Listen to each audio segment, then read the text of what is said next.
Hey, let's get this show on the road. My name is Ian McKnight. I'm the district manager for Manhattan Community Board 8.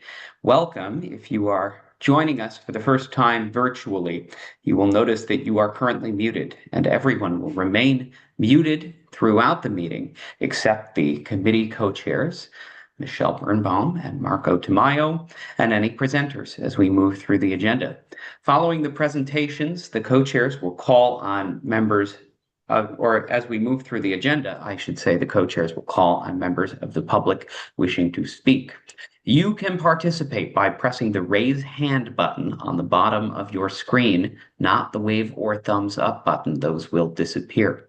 Only press raise hand once. If you press it a second time, your hand will go back down. If you're calling on the phone, it is *9 to raise your hand and *6 to unmute. Be on the lookout for a prompt asking you to confirm unmuting once you've been called on. The chat is available for technical support only to help with Zoom software problems, not to ask questions of the co-chairs. They do not see the chats. If you're using an older version of Zoom, you may need to find the React menu, Participants menu, or a button that says More to find the Raise Hand button.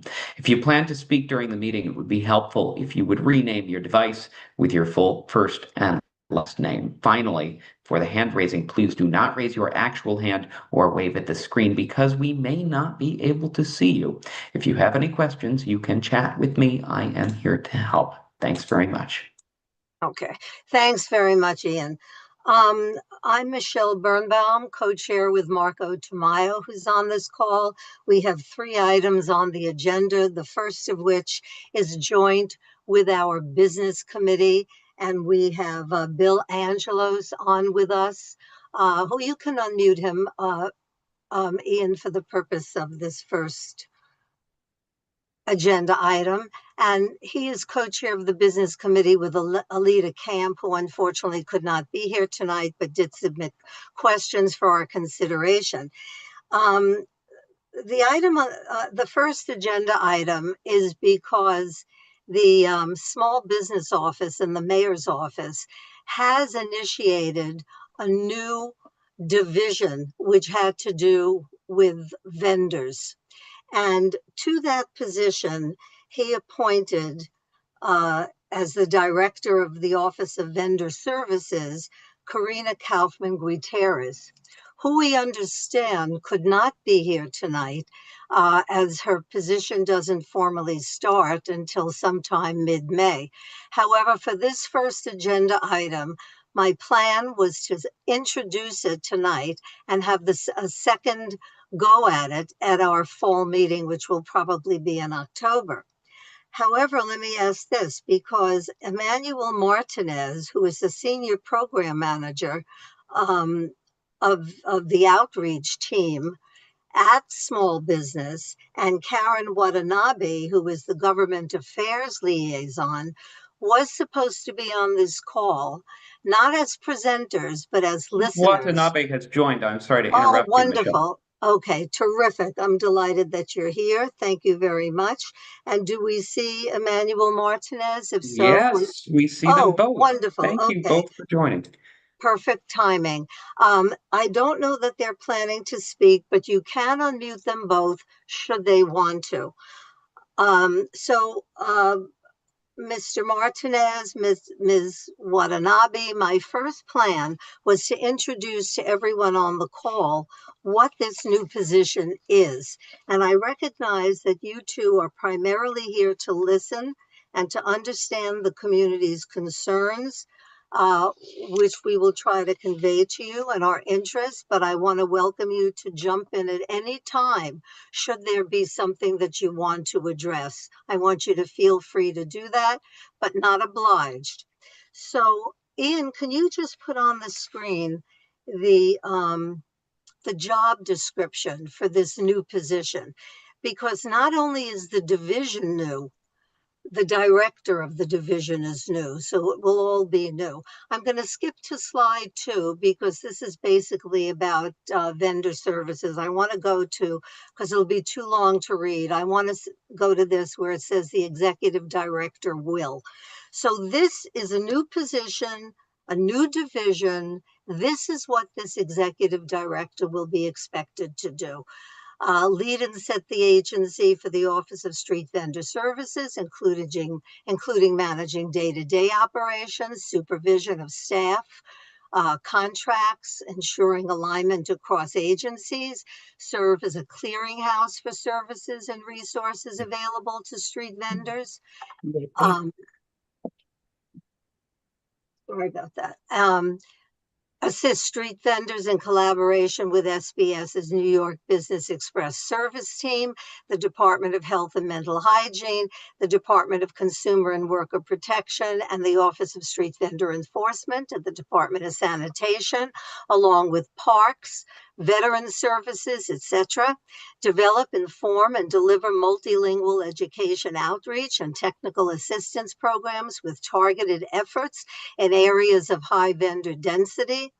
Advise agency leadership on policy related to street vending, ensuring deliberation on public health, safety, sanitation concerns, also considerations of economic justice. Next slide.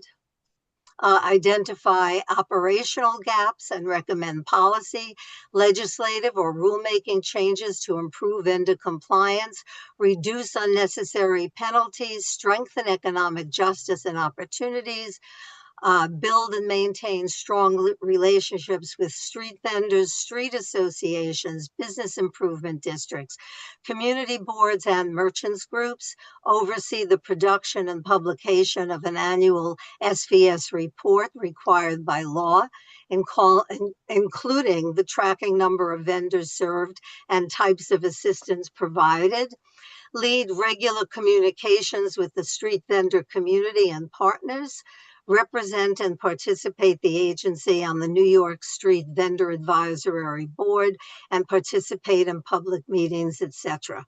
I think that's probably the last page. Is that correct?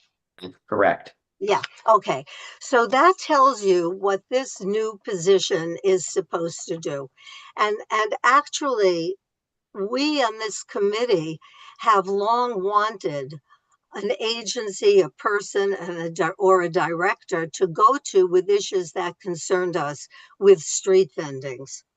However, we do note when you look at all this that it is, as stated in the title, it is vendor oriented. It doesn't say anything necessarily about how vendor compliance will match up with small business compliance. Oftentimes there's a discrepancy. Maybe there's an effort to amend that. We're not quite sure about it. So we look forward to Ms. Kaufman Gutierrez stepping into this role, but we have a lot of questions for her, which I would like for us to pose tonight. And then when we have our meeting in the fall, she can come back to us. Before I proceed, I want to make sure that Mr. Martinez and Ms. Watanabe don't want to make any comment at this time, or do, on this particular description, the job description. Does that fit well with your understanding? And are you okay for us to proceed? You can unmute them, Ian, and leave them unmuted. Pauline Ferrante, do you see her? And Emmanuel Martinez, just in case they want to comment. You should all have prompts to unmute if you want to add anything. Okay, do you see that? As long as I know that you see the unmute. Yes, they should have seen it. Okay, yes. Fine. So with that, I'm sure there are many questions that all of you may have as to how this office and this director will meld with the rest of the business community in terms of item number 1, which is joint with small business. So I'll go to the public to see if you have any questions. Oh, there's Mr. Martinez. Great. Can you unmute him, please? Yes, of course. Terrific. Welcome, Mr. Martinez. Yes, thank you very much for coming. I appreciate your time. Is there any preliminary comment or anything you would like to make before we proceed? So I just wanted to just briefly introduce myself. Yes, my Good. name is Emmanuel Martinez. I am the senior program manager for this initiative. I'm very excited and very you know, glad that, you guys have been anticipating some sort of initiative like this. I think that we will be going in the right direction. As you mentioned earlier, we're still waiting for the executive director to start. But all in all, we will hope to see we can have a proper introduction with the executive director. With under her leadership, we can then be able to push forth an initiative that will work for the city and all. But I'm just wanted to just make sure that at least I got to say something in order for me to properly introduce myself. I know my colleague is here as well. I know she may have a few words, but I just Yes, wanted. she's unmuted. Thank you very Perfect. much. But yeah, Appreciate thank that. you so much for having me here. Looking Pleasure. forward to hear every single concern so that when my executive director does start, we can definitely make sure that she's aware of these concerns, and I will definitely elaborate them to you. All right, thank you. Terrific. Ms. Watanabe? Yes. Hi. Thank you so much for having us here, join you all today. I'm sure you all expected our executive director, so really thank you all for your patience and for this opportunity to host this task force. Just as a brief introduction, my name is Karen Watanabe. I am the Government Affairs Liaison at SBS. Michelle, thank you so much for kindly introducing ourselves earlier today. Just wanted to let you all know that unfortunately, while we are unable to speak to the work of our incoming executive director, just because I think it's better if y'all would hear from her personally, but we'll definitely be taking notes and raising any questions or comments that you may have. And I also just wanted to just let you all know that she's starting sometime in May as well. So we're definitely looking forward to just joining any future conversations. Michelle, I know you mentioned having another meeting sometime in the fall. So if you can please keep us posted, that would be great. Thank you all so much. Absolutely. Thank you very much for being here. And we really appreciate you being here, even if it is just to listen, because the co-chairs of the Small Business Committee have actually come up with a bunch of questions.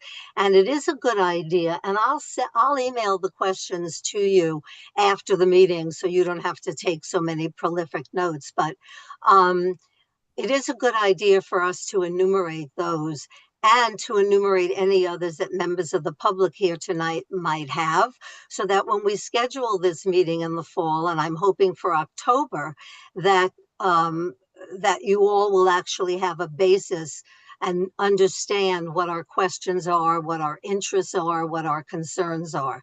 So I'm going to start off with, I think it's 4 or 5 questions. Just throw them out there. I don't expect an answer, but um, that Alita Camp, the co-chair of the Small Business Committee, has submitted because she can't be here tonight. Um, and she starts off with how would conflicts between vendors and small businesses be addressed. In her job description, I know that it does say that she will reach out to adjacent agencies, so that's probably a vehicle within how that would happen. But I want you to note that that is a concern. What action does the city take, if any, if small businesses object to the non-compliance rules?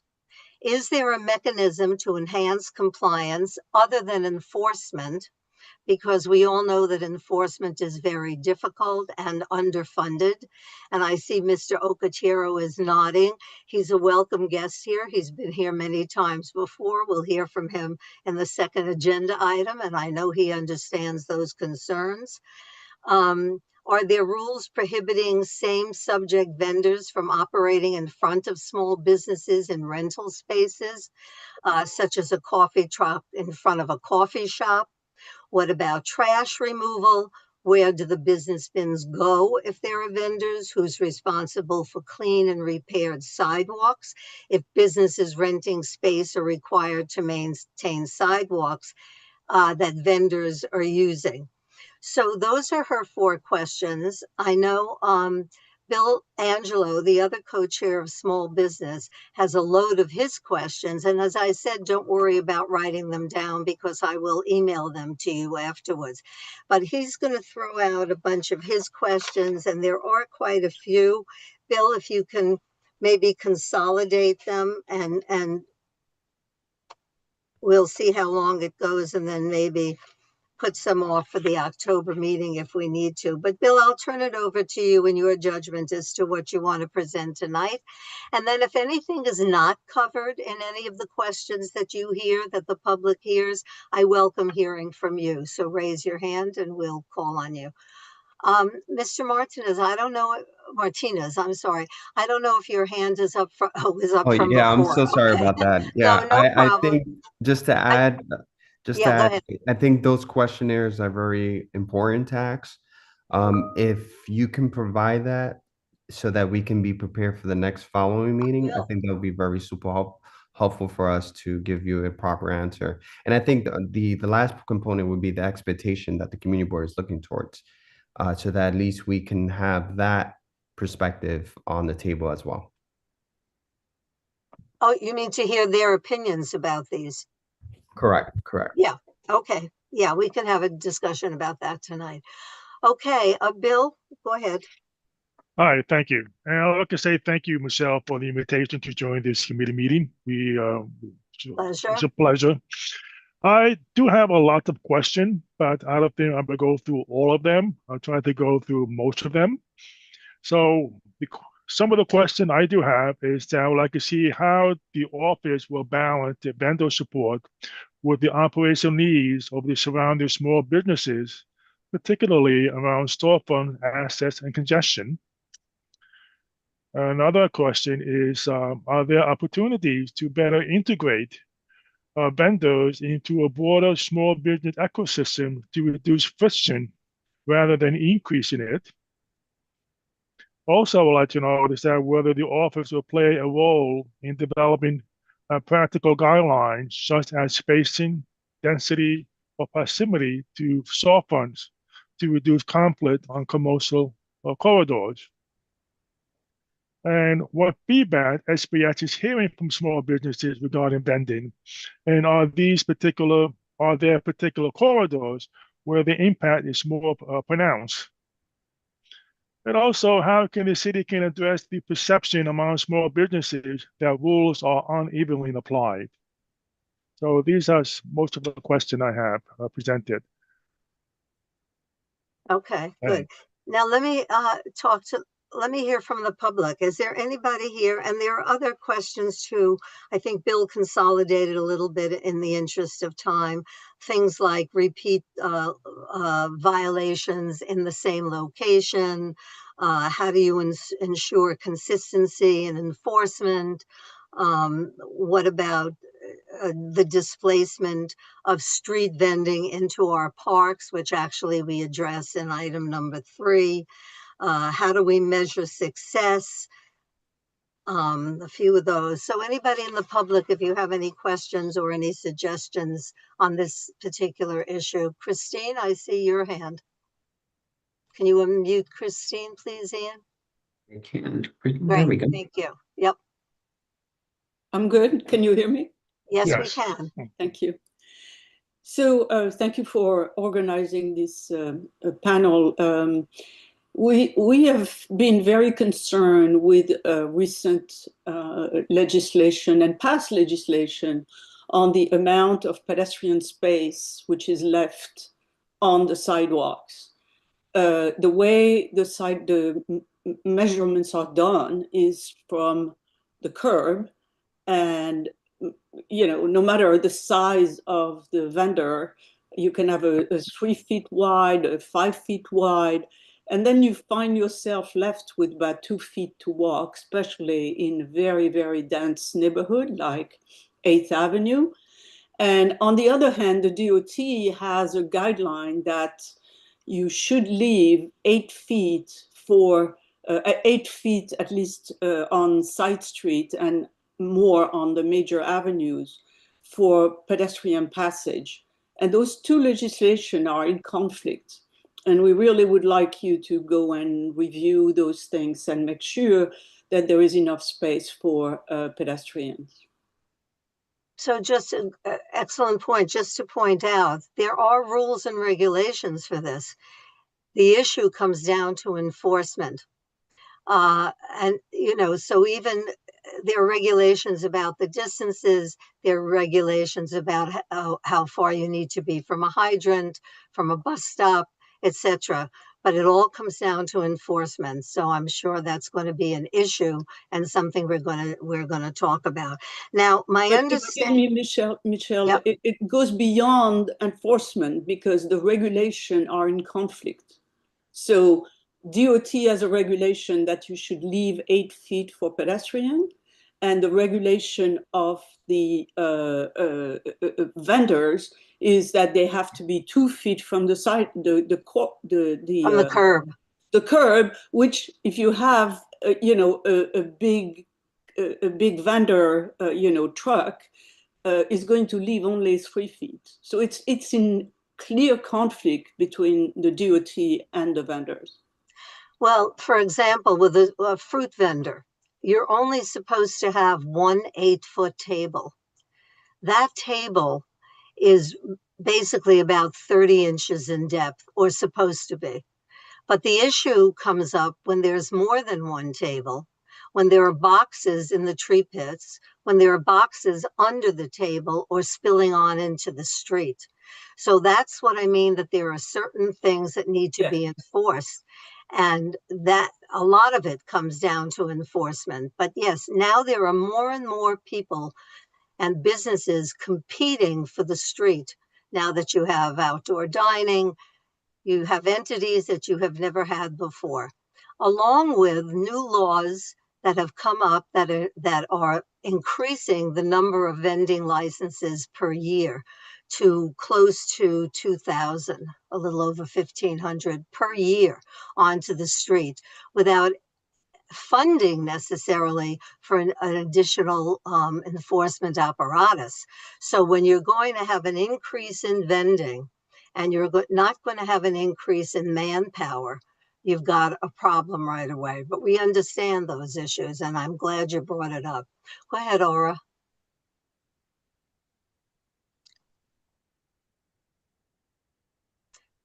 Quick question. There you are. You're on mute. I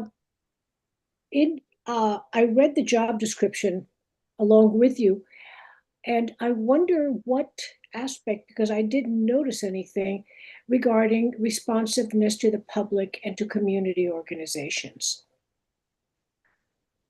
This is systematic across the city, where citizens and organizations have a very hard time getting responses from who's responsible and who can give response. So the question is, will this person be in charge of communicating with the public? Well, one of the last points of the job description says yes.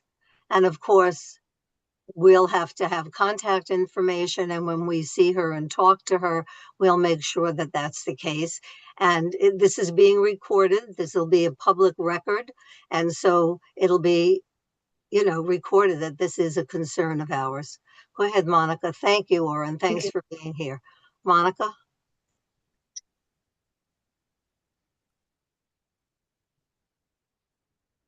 You should be unmuted.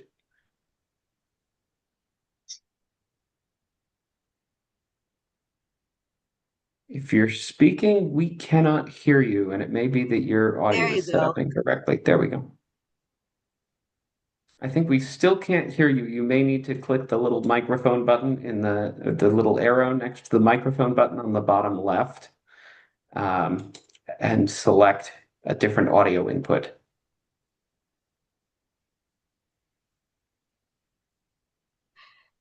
Does it work without your headphones, Monica? Because you are unmuted, but we cannot hear you.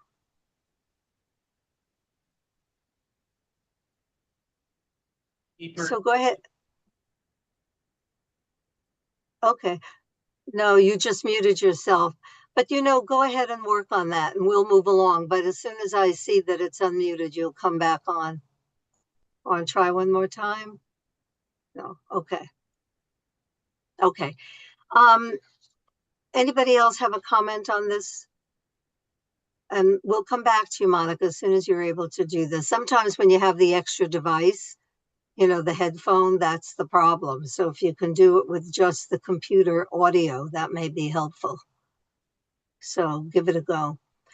I think one of the issues, and Mr. Okachiro has heard this from us many, many times, is there's conflict, not only between the public and the vendor, but between the businesses, the small businesses and the vendors. And Ian, I'm going to ask you, can you put up that little recording? I just happened to find it recently within the last couple of weeks.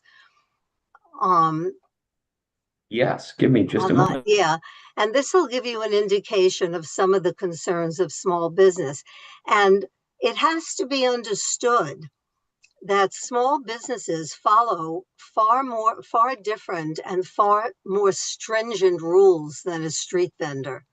For example, if you take a street vendor that's selling fruit and vegetables, if those fruit and vegetables were inside a supermarket, they have to have there's a whole different temperature control requirement. And if that supermarket doesn't adhere to that, they are actually ticketed. They have a violation. Fruit and vegetables on the street, however, as you well know, they're out there when it's 90 degrees, and they're in inventory trucks, when it's 20 degrees in the wintertime. So there's no such control. There's different, where the tax rules and laws may be the same, the methods of collection are different, requirements for worker protection are different, mandatory breaks in the course of a day are different. The street vendor does not have facilities to report to. So there are many differences between the small business and the street vendor, and some of them cause conflict. Monica, have you corrected or not yet? No. Right, I'm muting Monica. Can you hear me now? Yes, bravo. Okay. It jumped to my iPod for your phones. Okay, we hear you All right, now. gotta work Go on ahead. Anyway, no, it was it was about that job description. I only want to know whether you could put it in the chat to reread it, because it seemed to cover quite a few things It does. about what the scope of the job is, which I was trying to develop questions for, but I would need to read it again. That was the only thing I wanted to ask. No, that's a good point. If we can't, we will be able to blast it to everybody who is on this call. Is that right, Ian? Yes, I think the easiest way to do it is we can include it in the minutes, but Okay. yeah, and then we'll make Okay. sure Yeah, those are shared. because I thought it was a chance to look at it and ask questions now, but really it's a lot to read, so it probably is better to read it afterwards and take it to the next meeting with questions. Okay, Thank that's you. fine. And actually, you're quite right. It's very broad, it's very extensive, it's very all-encompassing. So I hope she has a decent-sized staff. I hope she's not the only person going to handle this, but that remains to be seen. Thanks, Monica. Go ahead, Miles. Yeah, thank you. I just want to add, and Marco can absolutely also attest to this fact, that when a member of the public or another business has an issue with one of our small businesses, they can come to our street life committee, whether it be a business is abusing their outdoor dining or they are making too much noise, and they can come to their liquor license application and say, listen, this is a problem we as a community have been having with this business. And then we as a committee then in turn weigh that into our decisions on what should be granted to them. And I think that is a real benefit and positive thing that we have for this community. And I think that's significantly lacking with street vendors, which I think, I'm not necessarily saying we need to, review every single street vendor, but I think that lack of transparency and connect is really significant that we have for small businesses. Excellent point. The only thing, Miles, is that the small businesses that come to our Street Life Committee come because they have made application for something.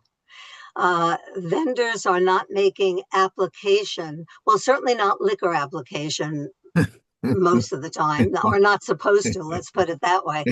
And they don't have an application that the committee can actually address. But what they do have, we do have laws, we do have rules and regulations and law, and that's what we try to monitor. But I think it would overwhelm the Street Life Committee, although general comments, because they deal with applications, although general comments may be welcome. So, anything else on this? I recognize that this is a very, very broad topic. This was meant to be an introduction. When I realized that Ms. Kaufman Gutierrez was not yet starting the job, I still wanted to get the topic introduced. I wanted to get the questions out there, because hopefully over the summer, when she gets this office underway, and she sees the concerns of the community, she'll be able to address them at a fall meeting rather than come at that time and hear everything for the first time. So if there's nothing else specifically to say, and let me also say that after you read the minutes and you do read the job description and you do have comments and questions, you can forward them to the office and they can send it can send it on to me, and we'll incorporate it for the next meeting.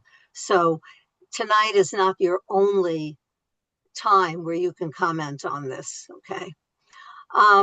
Ian, you want to put up that, because this is going to go to the next issue of vendor enforcement law. And we have Pauline Ferrante is here, and she represents the Department of Health and Worker Protection, under whose jurisdiction enforcement of street vending with food, it used to be under your jurisdiction. It has been moved to the Department of Sanitation under Mr. Ocachero is here. As a matter of fact, the enforcement of vendor law has been bounced around to about 4 different city agencies. For a while, it was with the Department of Consumer Affairs, who my understanding is they're still doing licensing, but not so much enforcing. It then went to the Department of Health and Worker Protection. Now it's with DOS. If it's in the park, it's also with PEP officers. So there's a lot of different jurisdictions. So I would hope you can unmute, if you wouldn't mind, Ian. Unmute Mr. Ocachero and Ms. Ferrante so they can jump in whenever they want. I'm going to have Ian play this tape because it's a little strong, but it does represent very clearly the concerns that small business owners have with some vending issues. So go ahead, Ian, if you want to just play that. Make sure, I want to make sure I get you sound. Let's see. There we go.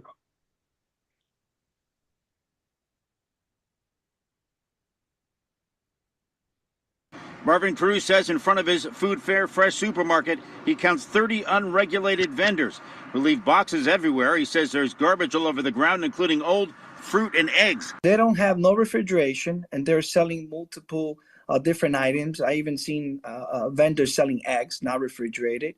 A mess of box. They're blocking the sidewalk. They don't pick up their garbage. Cruz claims his constant request for urgent help from city officials is ignored, and he's just trying to hang in there. We love the community. We invested in the community. We want to be part of the community. We need help. The Cruz tells 1010 Wins if some kind of help doesn't come soon, his supermarket's going to close. Glenn Shuck, 1010 Wins, 92.3 FM, Jerome Avenue and Fordham Road in the Bronx. Okay, so this is an indication of some of the problems, and the businesses do face them. We on 86th Street, as a matter of fact, had a fruiterer close years ago because he couldn't possibly compete with the fruit vendors that are on the street. This is a very big issue because while one of the solutions could conceivably be enforcing a number of feet between a food vendor and a food business. But in fact, there was a legal case about this. It went back to 1949, but it had to do with this issue was actually brought to court and it was adjudicated. And it was adjudicated against the small business. This is not to say that there can't be changes or at least adjustments, but it's a major issue. I know we have some block association people here and also bids. So, Matt, I don't want to put you on the spot, Matt, but if you have any comments, Matt is from the Madison Avenue bid. If you have any comments or experience with this and you want to tell us about it, that's great. And certainly in terms of the questions, I really do appreciate the work of our chairs of the Small Business Committee, Bill and Alita, and putting them together. I think they really did hit the mark. Certainly we have on Madison Avenue general merchandise vendors. We have veteran vendors. We have food vendors. We have vendors who sell, who are veterans and have a veterans license as well. So a variety of different types of vendors. And we're all looking, with a lot of hope towards Department of Small Business Services and their work in enforcing regulations and making sure that there's a level playing field, so all the bids also are under contract with the Department of Small Business Services, and we too looking forward to meet the new director of this office. But certainly we appreciate the work of DSNY and its enforcement efforts, and just encourage that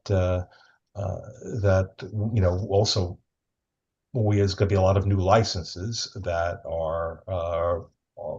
that will be issued soon, and that the enforcement efforts associated are the enforcement efforts are in commensurate with the new licenses that are being given out, and so those two are in some way connected.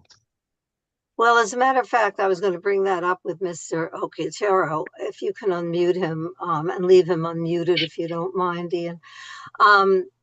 One thing that happened is when a new license and when a new license is given and license for a new cart, a food cart, they are now supposed to get a chip that gets attached to that cart. And we've been talking about this for a couple of years now when it finally became the rule. Because our hope was, number one, if there's a chip, that becomes a tracking device. The tracking device not only will tell some central office where the location is and whether or not it's suitable, whether or not it's legal and not on a restricted street, and whether or not it's a street that's big enough that can actually handle additional street activities. And as important, if not more so, it can tell us whether or not that vendor has complied with the law and returned to his commissary every 24 hours for cleaning, for potable water, for food. There's a whole litany of things that a food vendor is supposed to do to make sure he's compliant with health rules. And we know and there may be people on this call, I don't know if, I know Robin couldn't be here today, but I know Mr. Okitero is very conversant with the taco truck on 69th and 2nd Avenue. We've sent you and Mr. Middleton hordes of 311 numbers and complaints. That's a truck that for close to 10 years has been in that one spot and does not leave for cleaning or anything else. I know your department has been down there, you've ticketed him, but frankly, it's been to no avail. He's still there.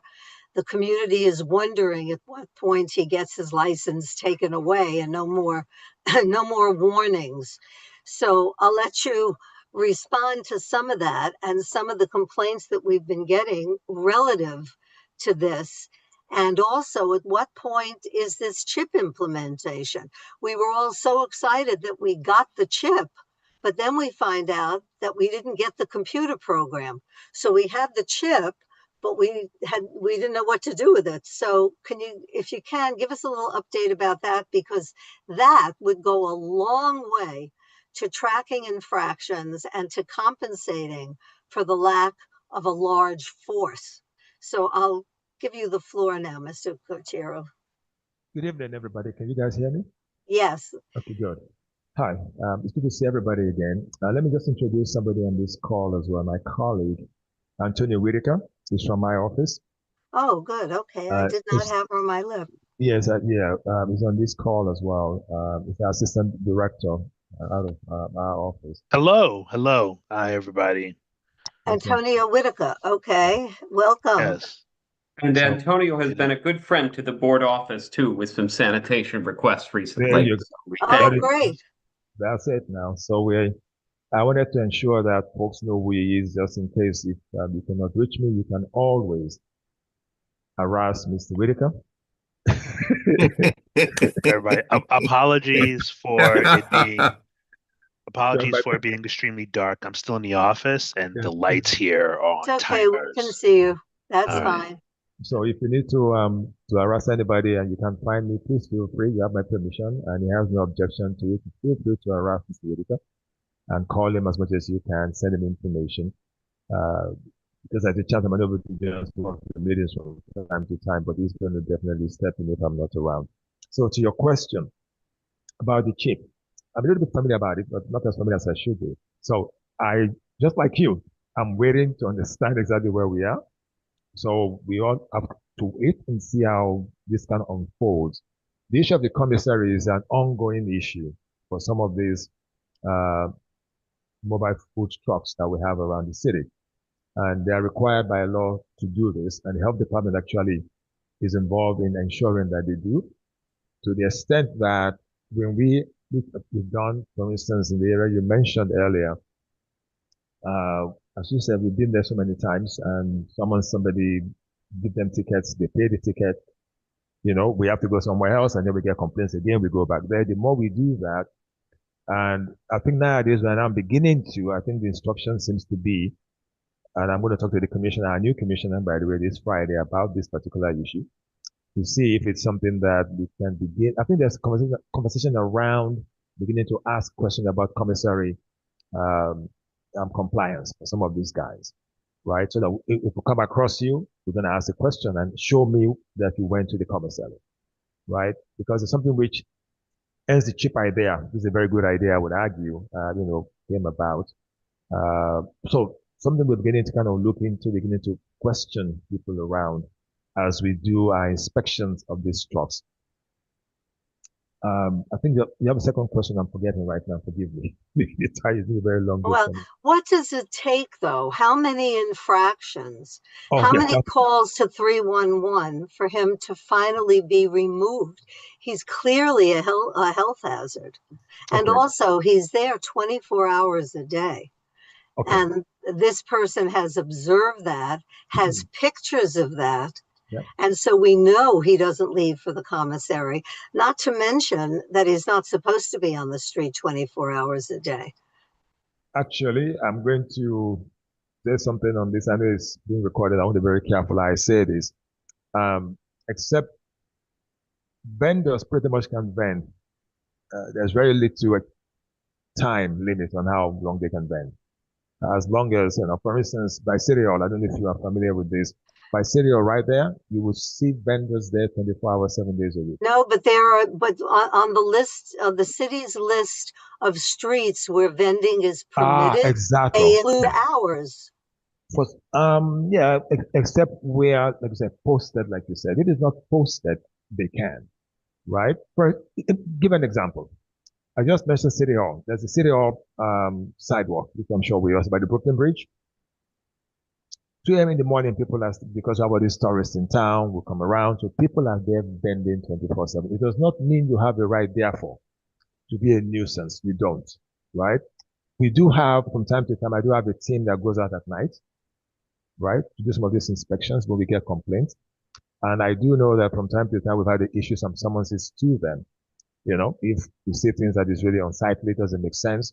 And if they are not, like I explained to you all in the past, our approach is always compliance first, right? If they comply, we respect for that. If they're not complying with the rules, then we issue the summonses. If and when there's a need to, should I say, take their stuff, we do so.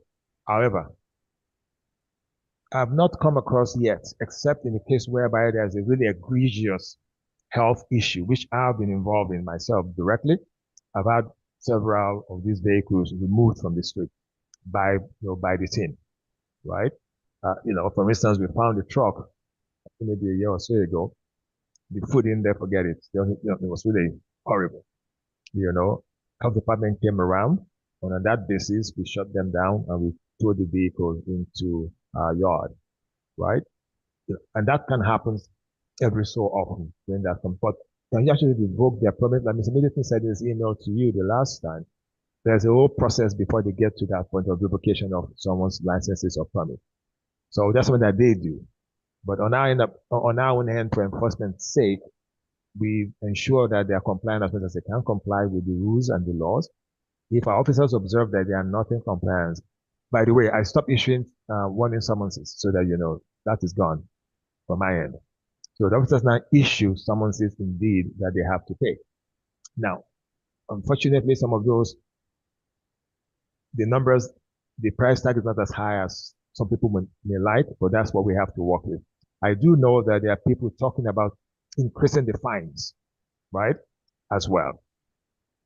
Just very quickly on Karina, I do know Karina, and I do believe that Karina she's an asset because she knows the community very well, and I've worked with her in my current position in the past, given where she was, where she's coming from, and I think you will find her a very reasonable and a very responsive person to some of the issues. There's a lot of education that has to be done with vendors, right? Some folks they don't comply. And again, not having enough people to go around the city of New York, to check everybody out. Folks do whatever that they would do unless we get complaints from people like you, which we do get.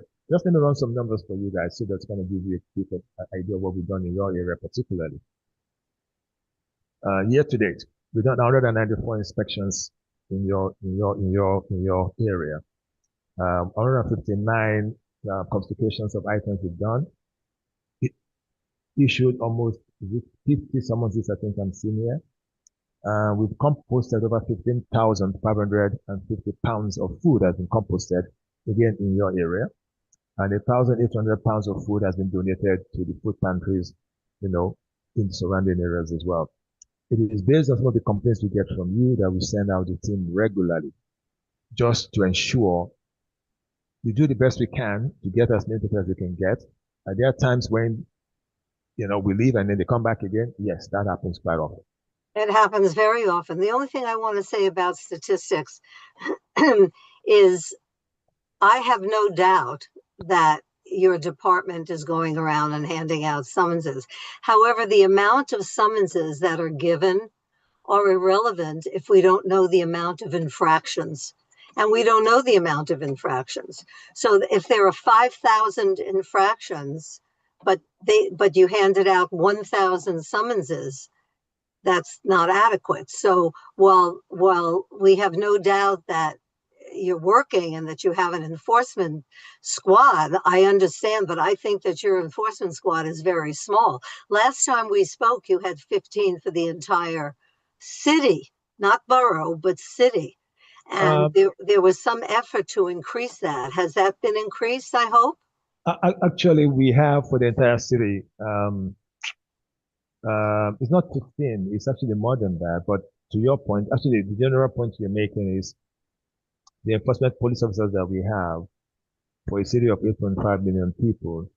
One will argue, and that is not as adequate as maybe one would love, right? But with what we have currently, so deploying folks as the complaints coming, and I want to believe, that with the new mayor, that some stuff may change. I hope, in a very positive manner. Again, with Corona being in the mix now, to help maybe to once you have more education happening from the small business services department, I want to believe that will help to reduce a lot of the stuff at times that we see on the street with vendors. That I want to believe. Some regulations around them, having enough education and outreach to them from SBS, I think will go a long way. So I'm open. I think that's something that Karina does very well. Well, for example, Karina came from the Street Vendor Project. Yes, ma'am. And that's where she did all her work. Yeah. And and that's a very good organization in terms of education and all that. And they are very, very supportive and excellent advocates for the vendor community, even providing legal work and all that. Yeah. So that's terrific. However, a failing was, and I didn't see it accounted for in the job description here, is they really did not include veteran vendors. And veteran vendors are often left out of the whole scenario here. And even when a law is passed to increase the number of street vendors, they very often do not increase or only minimally increase. And when I say minimal, I mean you can say 30 or 40 veteran vendors. That's a group that's very vulnerable. They have a different license, and they also go by some state law that is not only city law. It's not. And the majority of them, not the majority, but many of them are in front of like the Metropolitan Museum or Midtown, and they have a different color license. There's a yellow license and a blue license. I won't go into it all. It'll bore everybody. But you still get non-compliance. Like this is in front of the Met. I don't know. Am I holding it to the camera where you can see it? Yeah, I can see that. And I'll tell you what is going on there if you don't mind. Because I'd love to hear. Yeah, I'm not saying they should all be there, but what I'm trying to make is with veteran vendors particularly, they're very special, right? And so therefore they pretty much get licenses to do what they do. Pretty much they do. Those individuals who are doing First Amendment vending, which is what I think I saw in that picture that you just showed, those guys not as they're allowed to do First Amendment, pictures. Some places, even they are not allowed in the park, however. But you're right about First Amendment. Yeah. So on that basis, when our team engages with them, they say, hey, guys, come and just and do this, do that. But we can't really summon them for it. But it's not something. For instance, I think that the more we engage with them, and we've had quite a number. For instance, on the Brooklyn Bridge, a couple of years ago, before we moved them away from there, we had a lot of wonderful discussion with them, and they understood why there's a need for that place to be cleared out, right? And they had no problems with it because they were able to go somewhere else. So I'm hoping if it's something that the community is thinking of, engaging with them, and we can help in that instance. Well, some of these veteran vendors that are in front of the Met have been there for 25, 30 years. As a matter of fact, they had come to our meetings. We used to see them all the time. We always had a few of the veteran vendors, hot dog vendors at various locations. I don't see them on the call tonight, but if there is a vendor on the call and I'm missing you, raise your virtual hand and we'd love to hear from you. But we usually do have some veteran vendors. And actually, in the job description for Karina, I saw no mention of veteran vendors as a separate category. And that her department, what she will be heading up, has nothing to do with enforcement. It's going to be all education for the vending community, which I believe she did very well, even at the Street Vendors Project. But as we'll show you later with some pictures for agenda item number 3, even though street vendors are well aware of where they're permitted to vend and where they're not, they make a conscious choice to be non-compliant because there are some areas which, if they're better populated, they make more money. So that's certainly a normal reaction. That's why years ago, in an effort to find some solutions here, and we thought that this chip would help, is to actually assign locations and have the cost of a license based on the location. So that if you want to be on Fifth Avenue at a very high location, you pay such an amount. But if you're on First Avenue and 73rd Street, where is a less traffic area, you pay a lesser amount. And with tracking and these chips, you can implement all kinds of things that would lead to solutions. We know that very often these meetings turn into complaint venues, and we're happy to have that because people do need to vent, and because they have no other place to vent. I always offer that they send me, I know your department, you asked that a violation be called into 311. You want that number. I now have people, they send me the number and I forward it to you and Mr. Middleton, and I know that Pauline Ferrante is on and she knows about all that. But there are solutions to this. And my personal frustration over the years is nobody has listened to our solutions. And most issues can be solved with tracking. And in the modern day, we have the ability to track. We can do all kinds of things because we have that chip. And it's years already. When was this passed? It's probably 4 or 5 years for the chips, and there's still no program and no implementation. Now, there's something wrong with that. But let me hear from the public or any of our co-chairs that may want to make a comment. Christine, you spoke already, but did I see your hand up or not? You took it down. Maybe you don't want to speak. Yeah, go ahead, Jackie. Oh, are you Jackie Esposito? Esposito, yes. Okay, well, you and I have been in grave correspondence over the past few months, Yes. sadly. So I'll let you explain your story, and it will be familiar to Mr. Okiatero because he has gotten all the information that you have conveyed to me. So you go ahead. Thank you. And thank you, Michelle, because you have been the lone person who has helped to try to keep some accountability with the rules and the regulations. So thank you for your leadership. I know that there's a number of local residents on this call who are impacted by the story that I'm about to share. I want to make sure they all have an opportunity to speak. We all, about a dozen of us, met with our city councilwoman a couple of months ago about this issue. It's a very familiar story because I'm hearing today that there's a similar situation on 69th and 2nd that's been ongoing for 10 years. That is a horrible failure. And the people who are responsible for enforcing the law should really question what they're doing every single day if there is a truck that is in violation of the law and has been that way for 10 years. We have been dealing with it on 63rd Street and Lexington Avenue for at least 2 years. First, it was in front of the subway station. When the construction started there, the food truck moved to in front of our residential building. He is not allowed to vend in that spot. It is a metered parking spot. He is not permitted to vend there ever. In addition, he is not permitted to park there for more than 3 hours. He does. He never leaves. 24/7. It never moves.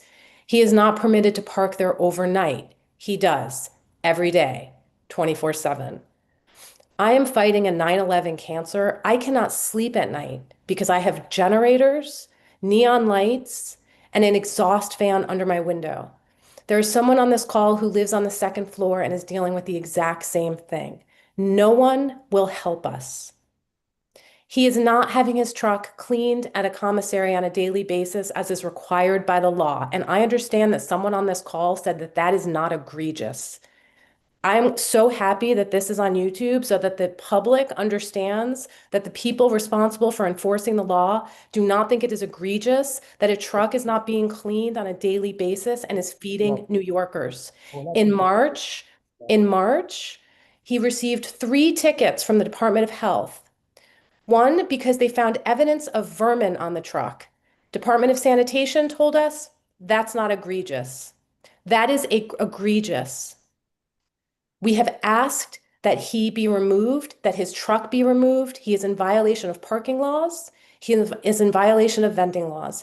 There is a trash can on our sidewalk 24/7. It never moves, never moves. We can't have our street cleaned because there is a truck there 24/7. My great-grandfather came to this country as a street peddler from Italy. I 100% support street vendors. I used to donate to the Street Vendor Project. What is happening with bad apples when they're not enforcing the law is undermining the entire street vending project.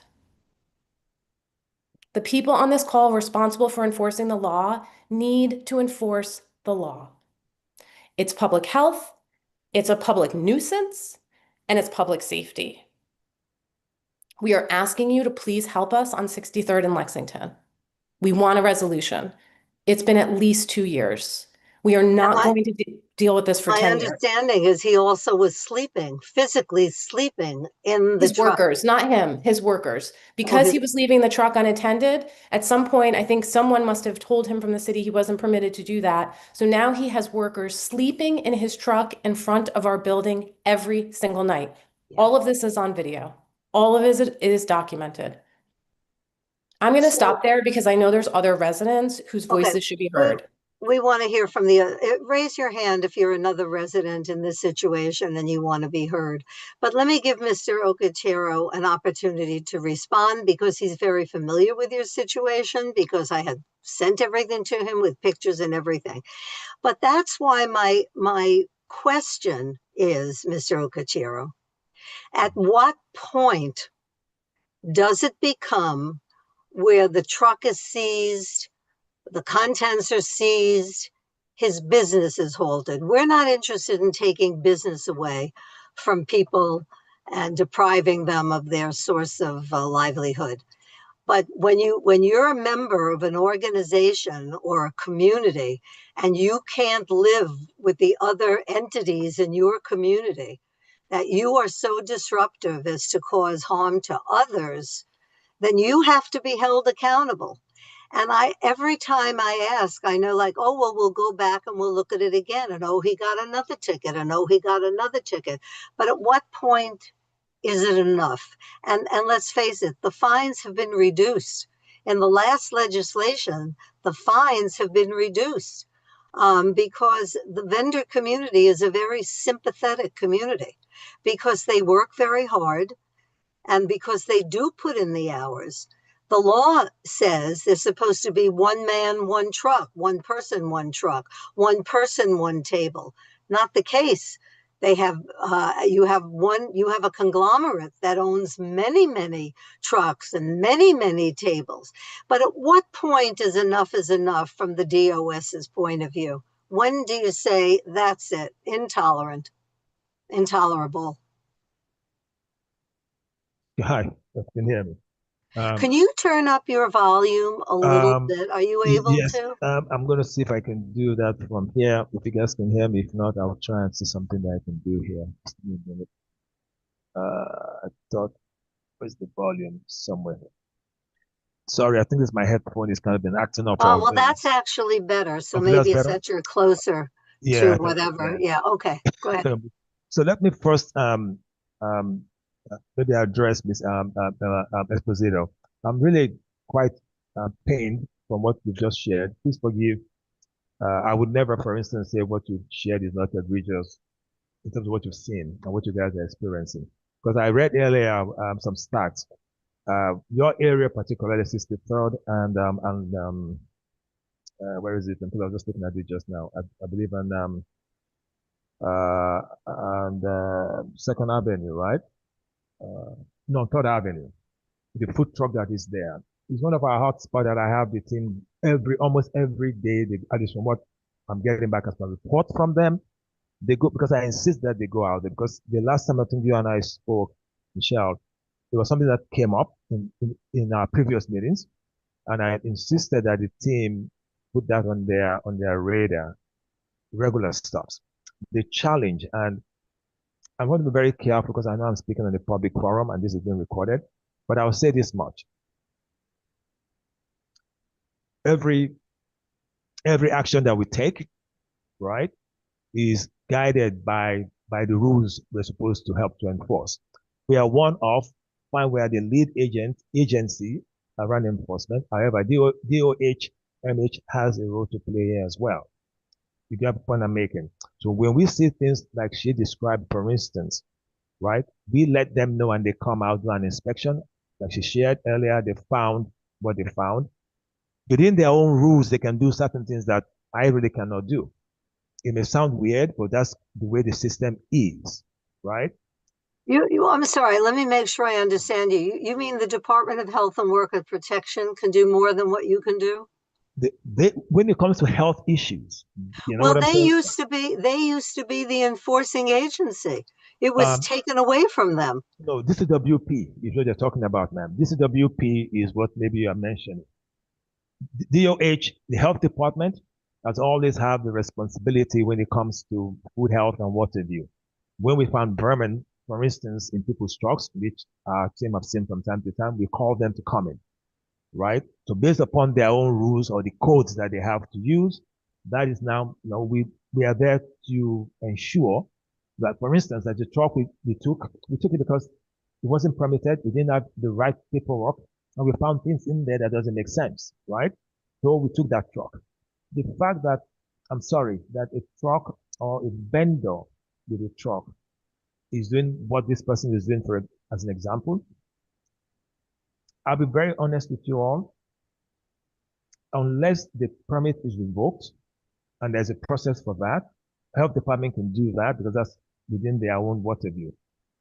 Parking in a parking spot, for instance, they do not have even stay at that parking spot that she mentioned. The metered parking is not for them, right? So when our guys show up, unfortunately, the only thing we can do is to issue a parking violation summons to them and tell them to move.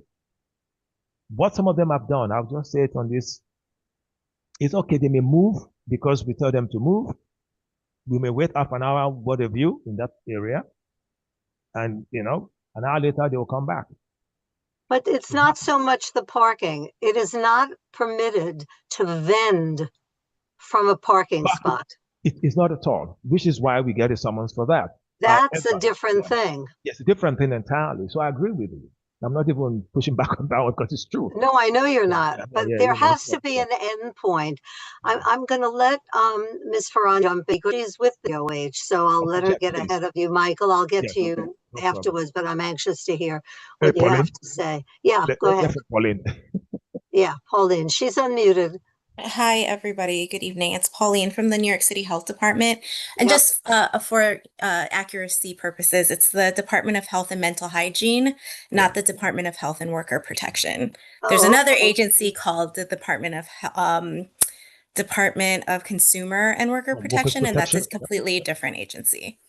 So under the Department of Health and Mental Hygiene, we do have a vendor team that inspects mainly food safety related violations for food vendors.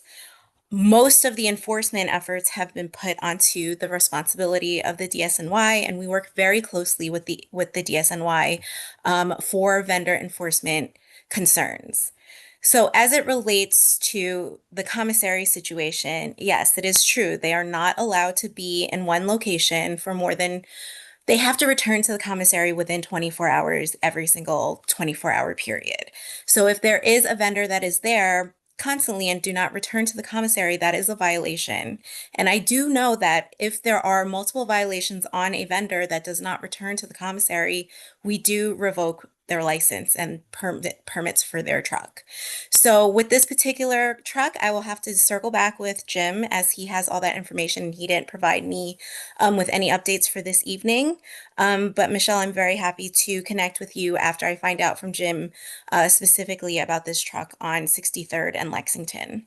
Terrific. And I can forward to you all of the information that I had sent to him so you have it directly, because Jackie had sent me pictures and time frames. And also at Mr. Okotiro's request, she got 311 reference numbers so that it would be easier for you to follow it.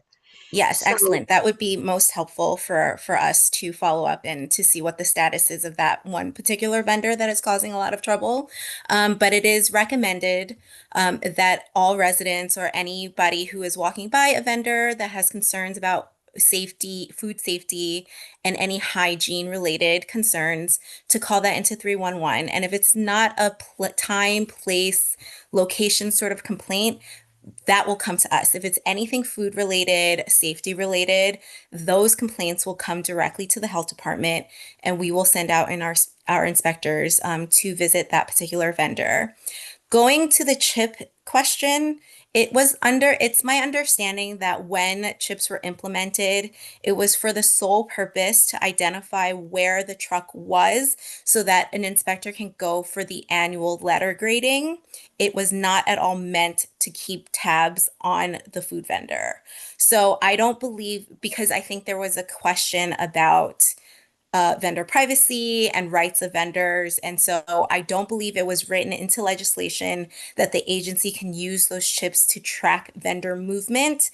The only way we could utilize the chip was to find that vendor when they were up for their annual letter grade. So I want to make that pretty clear as well. I don't know if that legislation has changed. I'm happy to circle back with our vending team, but it is under my recollection when that was passed that the only way that the health department can utilize chip information was to find that vendor when they were up for their letter grade, not for any other reason. And is it being used? My understanding is the process was never implemented. I can find out from Jim's team. I'm very happy to circle back with the community board on whether or not that has been implemented. But I do know that there are chips on the trucks, and when they are confiscated, we as an agency need to go to that location to remove the chip before it's confiscated by either NYPD or DSNY. Let me ask you a last question, Pauline, and thanks very, very much for being so forthcoming and for being here. Every agency has the ability to pass internal rules over and above laws that the council may pass that have to be approved by the mayor or whatever. And I understand there was a whole bunch of laws that was vetoed or, current stuff. But to the extent that every agency can write some rules and regulations, and to the extent that there would be nothing stopping that, writing this into an agency rule, if there's nothing precluding it in the actual language of the legislation, could that be something that the Department of Health would consider to expand the use of these by internal rules, to expand the use of these chips if it's not precluded by law? I do not know the answer to that. I am assuming that it would require legislation because of the massive potential for privacy concerns, but I am happy to circle back with our vending team and our legal team to see if there is any way that we can work and to come up with a way that we can utilize the chips more efficiently or effectively when it comes to concerns about improper locations of trucks. But again, time, place, and location is not necessarily under our purview at this time. But again, I'm very happy to try and find out as much as I can for the community that. board. Yeah. I really appreciate. And the other thing is, though, it's very interesting to use if they did in the law, if they use the privacy. I mean, you're working on the street. They're there for everybody to see every movement, not only every person who's walking by, but every camera that's everywhere. So to say that it's a privacy issue, not allowing you to use the chips for other reasons, to me is legally flimsy. Of course, you have to see exactly how that law is written, but it doesn't make a lot of sense to me in this context. So I would appreciate if it's something we can look forward, we could look into and get more clarity on. That would be terrific, because in my opinion, and I've been working on this for years and years and years, so much of the public's concerns and so many of the infractions could be ameliorated and remedied by the use of chips, by knowing where they are. And one of the biggest ones is whether or not they return to the commissary, because that's a real health issue. And I know that the commissary is supposed to take attendance, and the commissary is supposed to take their garbage and all that. But these commissaries are not owned by the government. They are privately owned. And if a commissary owner is not doing well in that business, that commissary owner can go out of business. And then there may not be another commissary for miles and miles around. So there's not even a way to oversee that there are enough commissaries. Ratio, is a ratio to how many vendors need them, because it's private enterprise. If they're in a location and they're not doing well and they don't have enough vendors coming to them, they go out. And then you have less of the service and more of concern for infractions. So, as I say, there's remedy for all of it, but there's got to be the manpower to do it and the will to do it. I want our meetings to be productive for solutions. And as a matter of fact, this committee has about 7 or 10 resolutions which do recommend ways to cure all this issue. And I will send you all the resolutions, because we don't really want our meetings to be just complaint sessions. We want to hear the complaints, but because we want to solve the issue, not because we want to say, oh, thanks for coming, we heard you vented. Goodbye till the next time. So I'm going to send you all the resolutions as well, and maybe it'll be helpful. You'll see sort of our thinking over the many years, so maybe that'll help. But thanks a million for being here. I know Thank it's you so much after for having me. hours. No, thank you so much for having me. I think just going back to the chip real quick, I believe that the reason why privacy is a concern is because you cannot turn off the chip. And a lot of vendors bring, their trucks either back home or to someplace else. When they're not using it for business. So not everyone parks their truck in a commissary overnight. They might bring it home. And so there were privacy concerns about that, that it was constantly on. And so I think, but I will be more than happy to circle back with the community board on exactly what the rules are around the chip usage and whether or not it could be expanded only to more efficiently see where the vendors are, and if they are operating illegally, how best to use that information. And there was one more thing I just wanted to quickly mention, but I can't remember, so I will just leave it at that. Thank you so much. Think about it and jump back in when it comes to mind. I don't mind. Okay, Michael, you go ahead. Yeah, just before I started, just what a comment that was made about the chips. If that being the case about concerns about privacy, keep in mind that most cars have GPSs, so that we're all being constantly monitored. If we want to be, if someone wants to monitor us, this issue with the street vendor is extremely important to the people in our building. So much so that of the 35 individual participants that are on this Zoom call, I think about 10 of them are residents of our building. The situation in flat out is disgusting. It's turned the quality of life for us living on 63rd Street a major downturn, and it is 24 hours a day. We sort of have a food court at breakfast and lunchtime. People online getting food, eating the food on our planters, sitting on the railings around our plant beds, leaving the food there. It's absolutely disgusting.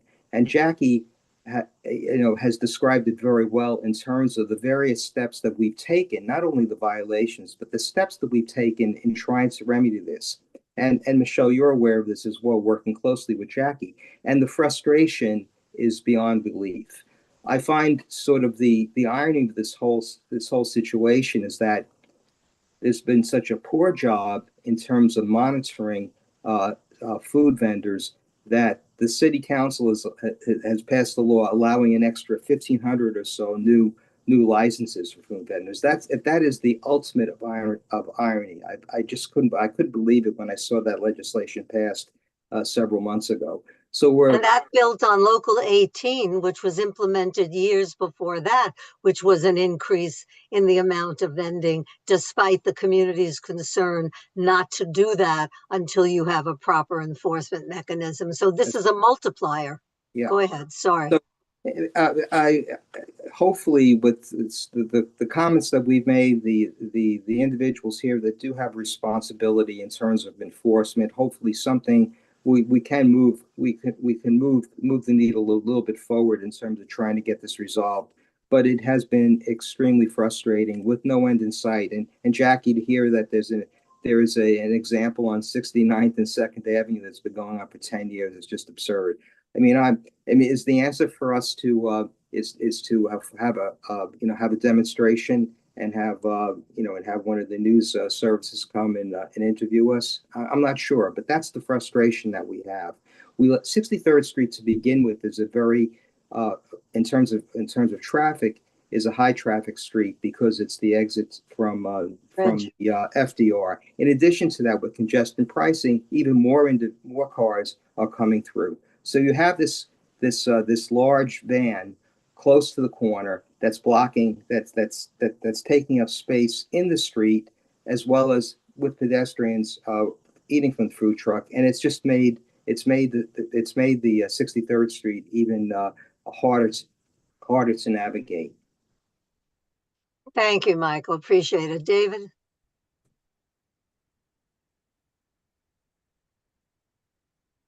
Can you hear me now? Yes, you're unmuted. Go ahead.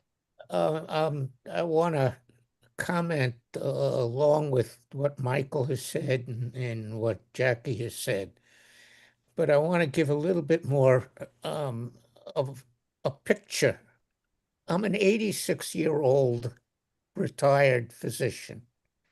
I have extremely limited mobility due to compression fractures of my spine, and I cannot pass on the street when all of the vendors and all of his people that are eating on the street have blocked the passage that I can go to. So in essence, what has occurred because of this truck is it has rendered me practically unable to exit from my home because of a blockage of the street. And I guess I asked the question, what does it take in order to make sure that enforcement is done? Because it's clear that we've presented obviously an enormous amount of information that says that there is a violation that merits that the license be revoked and the truck be removed. Thank you. Thank you. Thanks very much. I'm sure Mr. Ocatero is hearing you. They're hearing you. So hopefully we can advance the story here. Go ahead. Is that Kristen? Christine? Hi, yes, Christine Meehan. I'm president of the board at the Barbizon, 140 East 63rd, which is very near where some of the other residents on 63rd are speaking. And I wanted to echo what you're hearing from the other tenants and owners of homes here, and strongly put out there a recommendation that maybe we meet sooner than October, if that's an option, to hear some solutions to what's happening here on 63rd Street, if that's an opportunity. Well, I'll be in touch. So if in fact there is something to report, then we can meet sooner. If there is something to report, and I hope there is. And I wanted to give Karina an opportunity to get into her job, although frankly, I have to tell you, she has nothing to do with enforcement. You know, as I read that job, which is why I was so anxious to get that job description, I wanted to say, well, what exactly are you going to be doing? And while it's important, but basically what she's doing is servicing the vendor community. She's making sure they're knowledgeable. She's making sure they know the rules. She's making sure it's vendor. And of course, if everybody observed all the rules and regulations all the time, we wouldn't have this issue. But the big question is what happens when there's non-compliance. That's where the trouble is. And doing business on the street puts you in a position where you are in conflict with every other entity on the street. You're selling bananas, banana peel falls, someone slips. Who's responsible? You've got fruit, you've got nowhere to do. It's 95 degrees out. The fruit goes bad. Who's responsible? So I think that's a challenge when we think about, I love small business. It's the backbone of New York City. Of the country. Conduct in which the business is being done. It's safety. It's propane tanks on the street. How many spots is this person taking up past the food truck? It's living in the food truck. It's what's happening along with the food truck that's becoming problematic, not just for one building or two buildings, 3 buildings.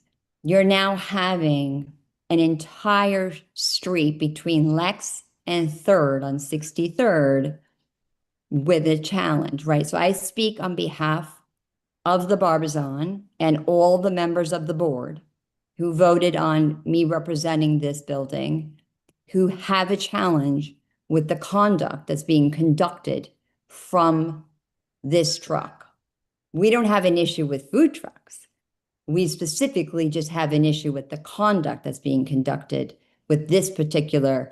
Which should be relatively easy to remedy, you would hope. But anyway, thank you. We hear you. We hear you. Go ahead, Mr. Okechiro. You want to respond? Go ahead. Just very quickly, you had asked a question earlier about the staff strength that we have around the vendor enforcement team that patrols the city.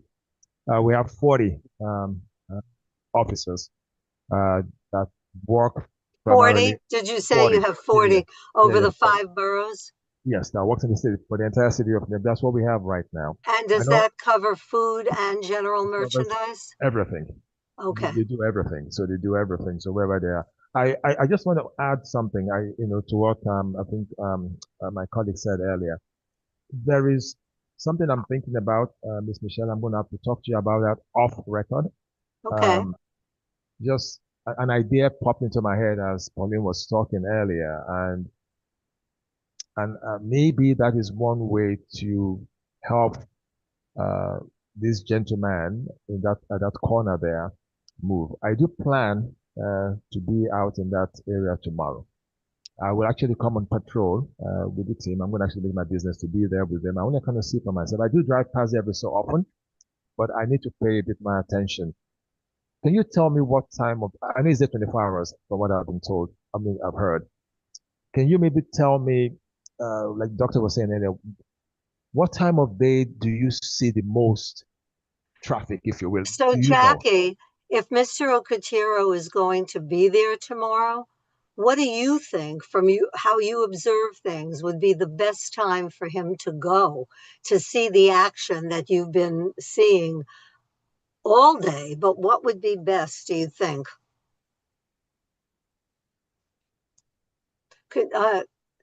Ian, can you unmute Jackie, please? Yes, I'm unmuted. So, lunchtime is busy throughout the afternoon, depending on the day, but I want to stress the fact that the law says that he cannot vend in this parking space. Correct. Full stop. So we're not looking for solutions that allow him to break the law. He needs to be getting tickets, and I've done FOIL requests, so I know what Department of Sanitation has and has not done. Their tickets are not being issued to this vendor when he is vending in a metered parking space. He's not getting tickets. You should be So getting tickets. I know he should be getting tickets, so that's my question. He should be getting tickets daily. But that's one violation. Yeah, The exactly. other violation, which is as important, is if he does not have a log that proves that he was at the commissary, that's a violation. And For you the would Department of not Health. necessarily see the log because he would not necessarily comply with your request, but he would comply with Mr. Okachiro's request to see the log, and that would be a violation as well. But go ahead. And yes, I will email you. You have my telephone number. Yes, I do actually. So I'll you reach can out to call, you. I'll email you and we'll make a time for you to call me. I don't have your telephone number, I have your Okay. email. So Yes, you we'll do. do That's that good. afterwards. But Yeah, go ahead, afterwards. respond to Jackie, sure. So, look, Ms. Jackie, I'm sorry, but I will make it my business. Like I said, I will be out there tomorrow. I have other things that I need to do, but I'm going to move some things around because I've heard this and the team. And again, I do know they go out there almost.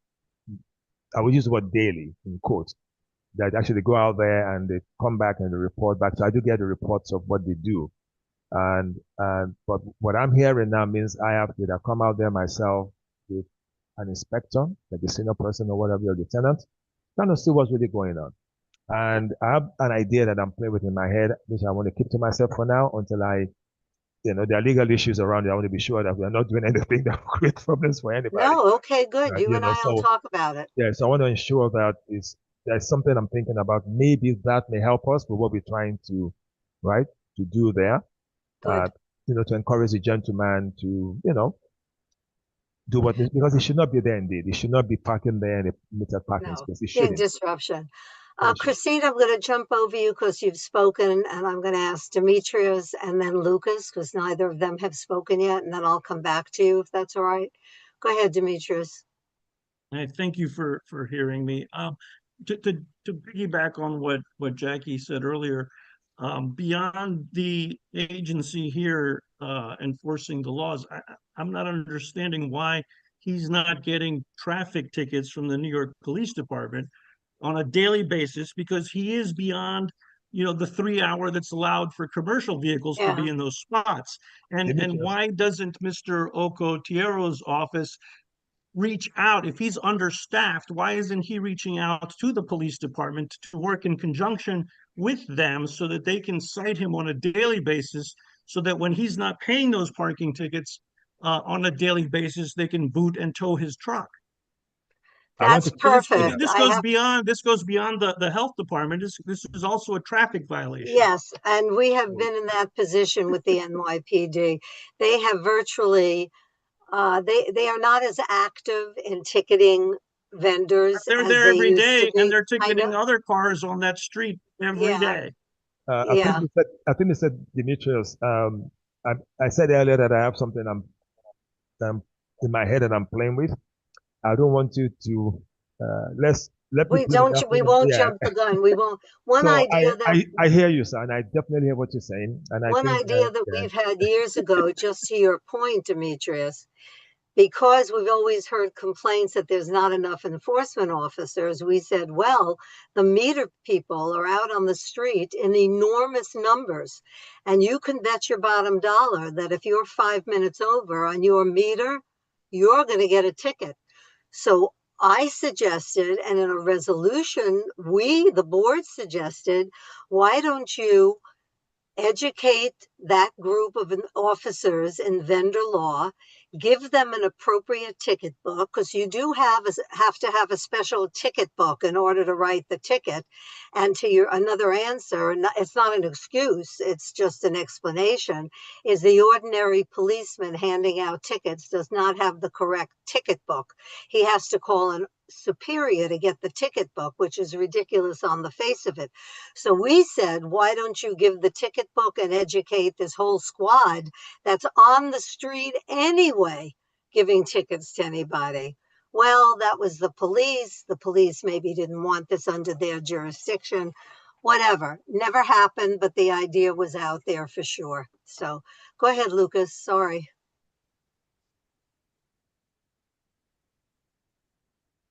Thank you so much. Thanks for hearing me. I also live on 63rd Street, but on the other side of Lexington Avenue, so between Lex and Park. So the truck used to be parked outside the subway station.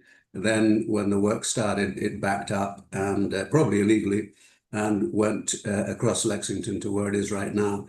I've said we were relieved when it left because we experienced all the problems that our neighbors across Lexington are experiencing right now.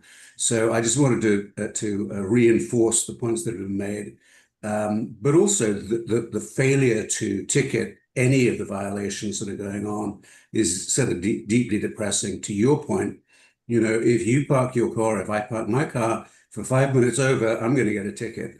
These guys never get a ticket. They're parked on a fire hydrant and they are there 24/7. So, it's an issue. And, I know that when the work on the subway station is done, they'll be back across the street, across Lexington Avenue, and we're going to have to put up with them again. And it's kind of passing the trash, but the trash is still going to be there. Thank you. Sure. Okay, I'm going to give Christine the last word as I don't see any other hands up and we have a third agenda item. But I'm very pleased that we had the right people on the call today. And I'm hoping against hope that we're going to be able to address this. Monica, I'll give you the last word, but let Christine speak first if you don't mind. Go ahead, Christine, you're unmuted. Yes, thank you. So we have encountered in the last 2 months a similar situation at 58th Street and 9th Avenue, where there is a truck which is there 24 hours a day with a bright light, with a lot of grease and smoke and etc. And the approach we took was for the community board to send a letter to NYPD, DOMHS, whatever it's called, and sanitation, listing all the violation and all the issues related to the truck. And as a result, our precinct pulled out the truck and then had to bring it back and has now started to give tickets because, again, they are in the 3-hour limit. And the DOMH has come out and given tickets as well. And I'm not saying we are winning the war because they are still there, right? But at least it was very satisfactory to see a lot of activity. And then we had the local residents to go to the precinct city council, the NYPD precinct council, and continue complaining, so that now they are coming more often to give tickets. I don't know what is the end of that process. I'm not telling you this is, we know we have an answer, but at least we can see some enforcement, and I know you are concerned about that, and that's what we did. Good. Monica, last word. It's Christine actually brought up what I was going to mention is the 19th Precinct Community Council meeting is a forum where the commander of the precinct speaks to the public, and quite a few people will bring up issues directly to the commander similar to this, and they will often speak to the person off the side. So it's one way to raise the issue right to the top of the command, and they meet every month. I think it's the first or second Tuesday of the month. And I'll try and get it and send it to, should I send it to you, Michelle, and then you can forward it on? Ian, do you know, they used to meet on Monday. Now it's Tuesdays, but I don't know which Tuesdays necessarily. I believe it is Tuesday. I want to say the second Tuesday, but don't take my word for it. Let me double check. Okay. Well, maybe if you can check while we're chatting, you can put it in the chat. And that definitely, if you can get a bunch of your neighbors together to do that, that's helpful. That happens a lot. If there's a big issue, a group of neighbors, because it's not a big room, but it usually gets filled with about 50 to 75 people. And in this past meeting, there's a spillage because some other big issue came up. And confirming that is the second Tuesday of the month at 7 p.m. Okay, and the precinct is on 68th Street. 67th Street. 67th, yeah. Yeah. Get off the Block train, south of 68th, Hunter. yes. We used to ask them, Hunter was surrounded by food trucks. And we used to say to them, you're right around the corner. Why aren't you ticketing the food trucks? And more often than not, we got the reason, well, we don't have the right ticket books. We don't have this, whatever. It has to be tightened up. We know that. I'm going to break my word, Miles, and I'm going to give you the last word, and then we'll move to agenda item 3. Go ahead. Well, I appreciate that. This is mainly a question for you, Michelle and Marco. Firstly, is the ability to send a letter, like Christine was talking about, is that a possibility and availability for us? And then secondly, this is my first vendor task force meeting, but to me, it seems like the problem is not just enforcement, but even more of a root problem is the complete lack of direct communication and ability for the public members to actually communicate with our proper city officials. And that this meeting, I think, has been very productive in providing that sort of line of communication. And now something can actually get done about this problem. And once more, I'm going to reference my street life community. That's our whole goal. And I think that I'm not sure how it works, but having this committee at a more frequent kind of intervals and basis, I think could be very valuable for a lot of the members of our community who express similar issues to discuss these issues. Maybe these street vendors aren't applying like they do in street life, but to have that feedback and to have our officials here from the city government, I think is a very important dialogue. So I'm just wondering why No, do you're we not quite do this right. more? The way we've been handling it, Miles, is because we don't always get the turnout that we would like. And so it wasn't really fruitful to have monthly meetings and even quarterly.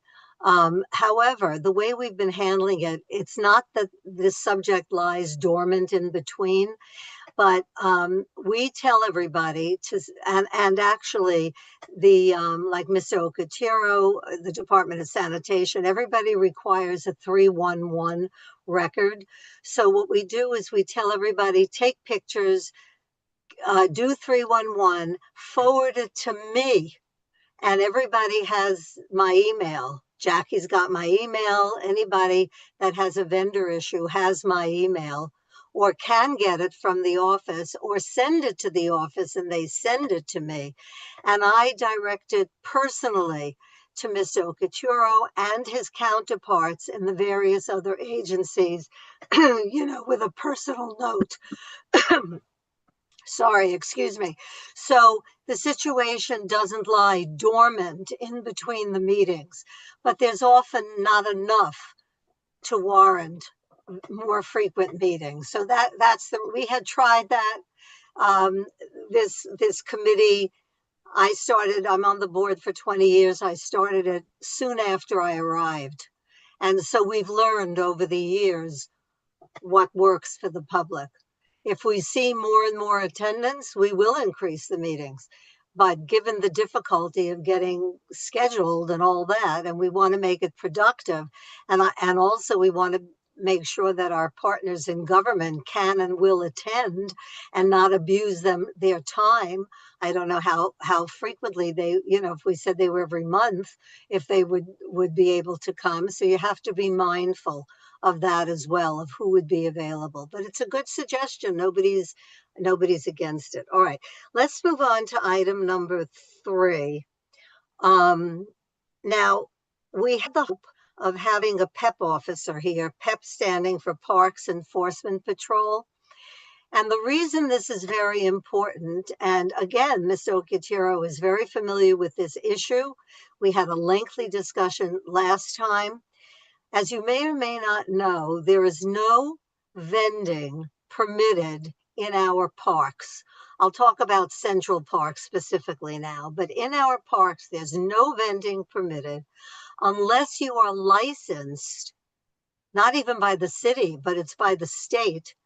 And you can pay $250,000 a year to be the ice cream vendor in Central Park. So for many, many years, this was respected. And as a matter of fact, there was I don't know if it was a lawsuit, but it was a challenge about First Amendment vendors who were infiltrating the park and thought that they had the right to be there simply because they were First Amendment vendors. And First Amendment vendor is exactly what it sounds like. They have a right to be there because they're selling books or magazines or something like that. Two things happen. Number one, the category of First Amendment has expanded in the vendor's mind. It now includes T-shirts with a message on them. It now includes your personal, if you made little pieces of jewelry or if you made pottery. So now, whereas it used to be literature or records or books or something like that, it's now expanded. That being said, we have more and more of an issue. So as we walked over the year in Central Park, we noticed that the park was absolutely infiltrated with illegal vending. Illegal meaning a person would lay her blanket down on the lawn and sell hats.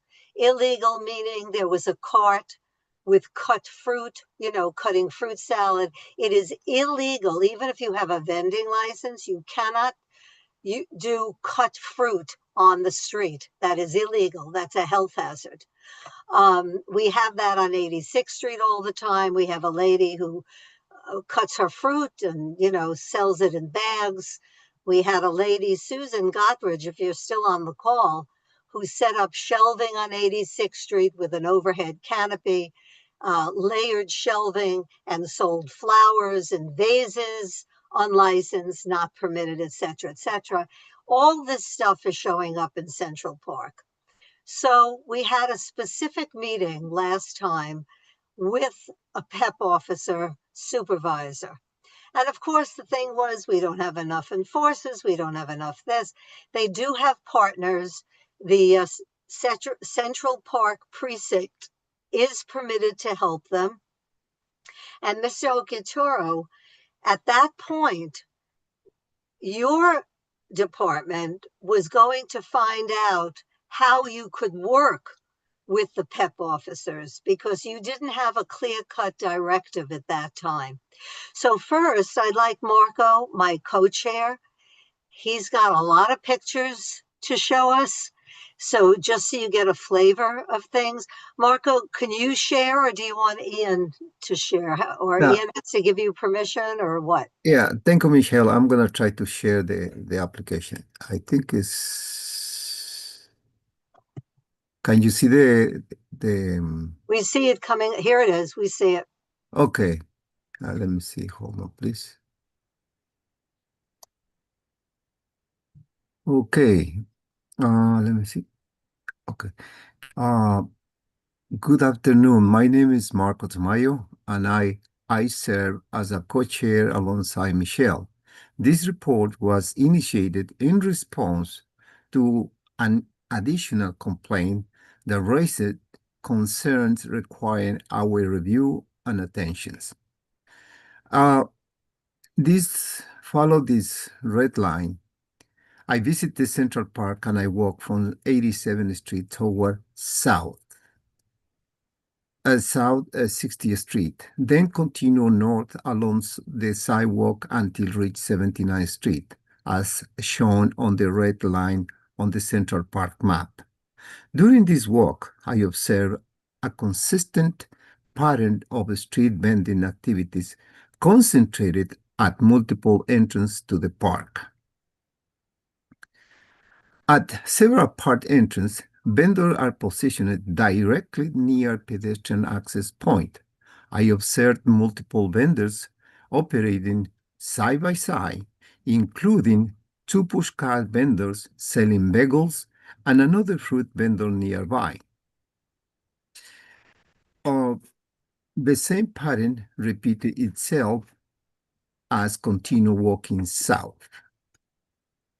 At the Bethesda fountain, There were numerous food vendors spread throughout the area, creating congestion in a heavily visited public space. Continuing further south, and again, I observed the street vendors operating in clusters, often two vendors positioned together. When I reached the Central Park South, I observed approximately 6 vendors operating without visible license. The area appeared chaotic, overcrowded, and unpleasant for the pedestrians and visitors. As continue north along the park sidewalk, I noticed the vendors remained heavily concentrated near park entrances until I reached 79th Street.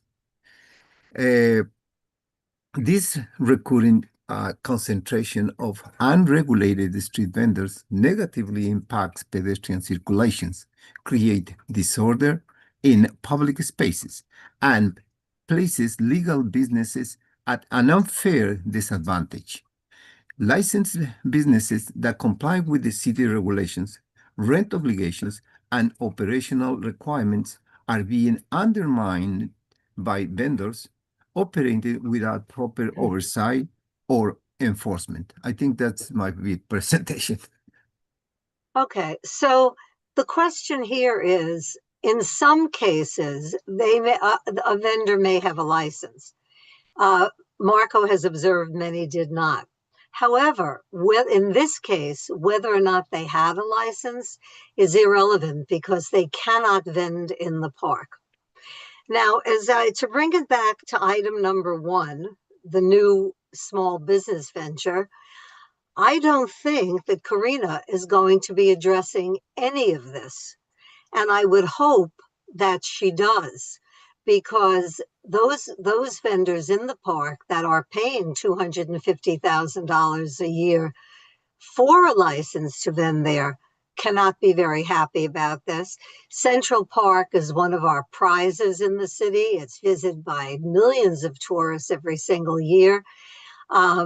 And with this and non-compliance, we're not sure, again, about commissary attendance, about who's collecting the garbage, about whether or not there's garbage in the park or anything like that.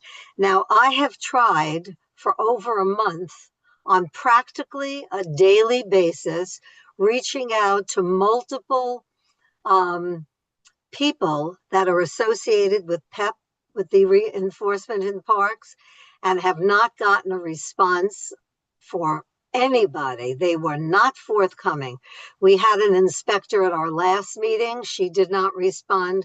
Neither did anybody else of about the 5 or 6 people associated with PEP officers. So I know the last time we spoke, you've been very responsive, Mr. Ocaturo, and it's not lost on me, and I appreciate it. But the last time we spoke, you were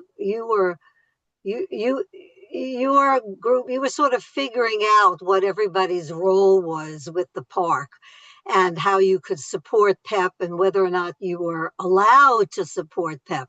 So if you can fill us in, that would be great, sort of an update. You're mute.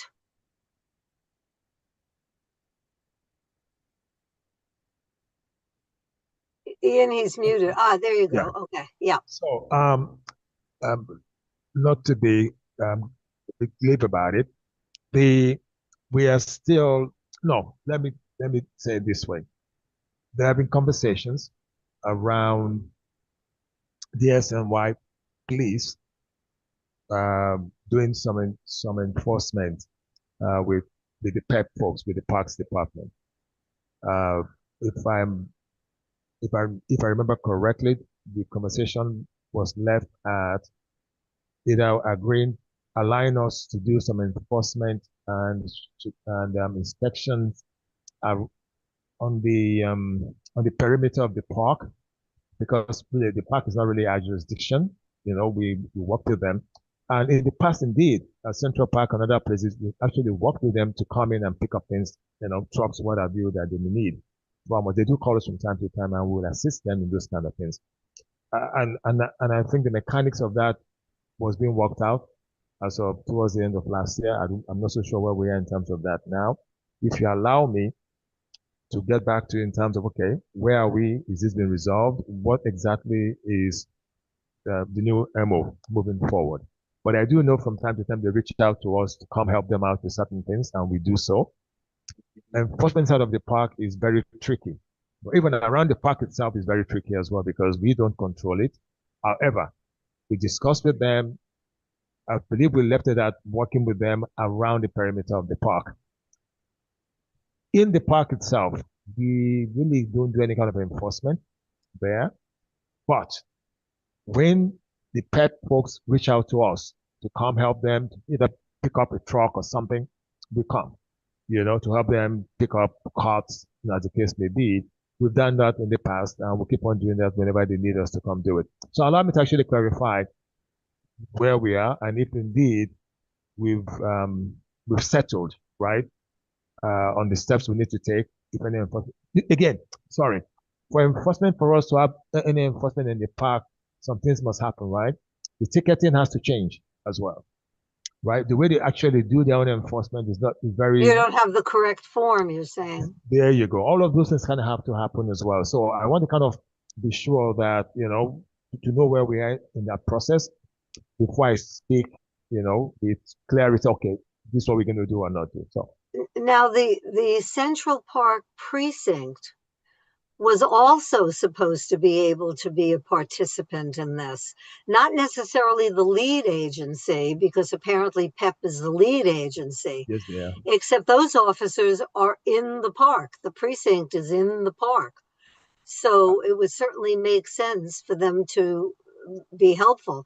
But if you're saying nobody's even printed the correct ticket book, well, and I have to say, not your fault in the sense that you don't determine the time frame. Yeah, exactly. But frankly, this is now close to a year.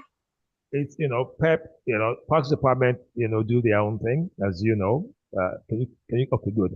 Parks Department have their own processes and whatnot. We have ours.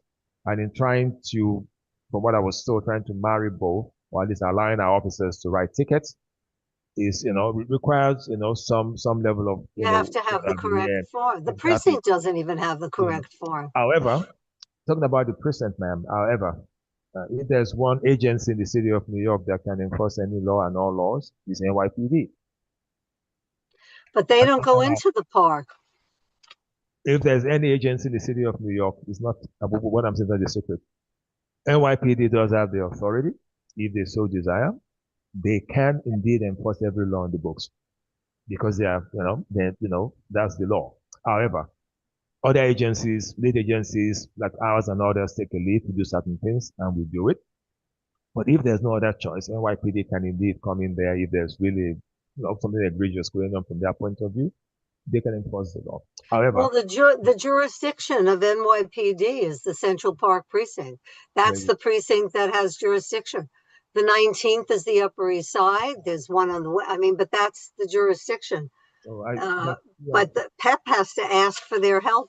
There you go. So let me confirm from the assistant chief that I work with as well to kind of find out where we are in the process, because I know he had briefed me on it, but I want to kind of circle back so I don't give wrong information to anybody. I want to be very clear so that I don't kind of mislead people down like the wrong path. Yeah. Okay, I appreciate that. I want to say now, going back to what you said, you gave me a number of 40 officers that you have, and that's for the 5 boroughs. That's for the city of New York, yes, ma'am.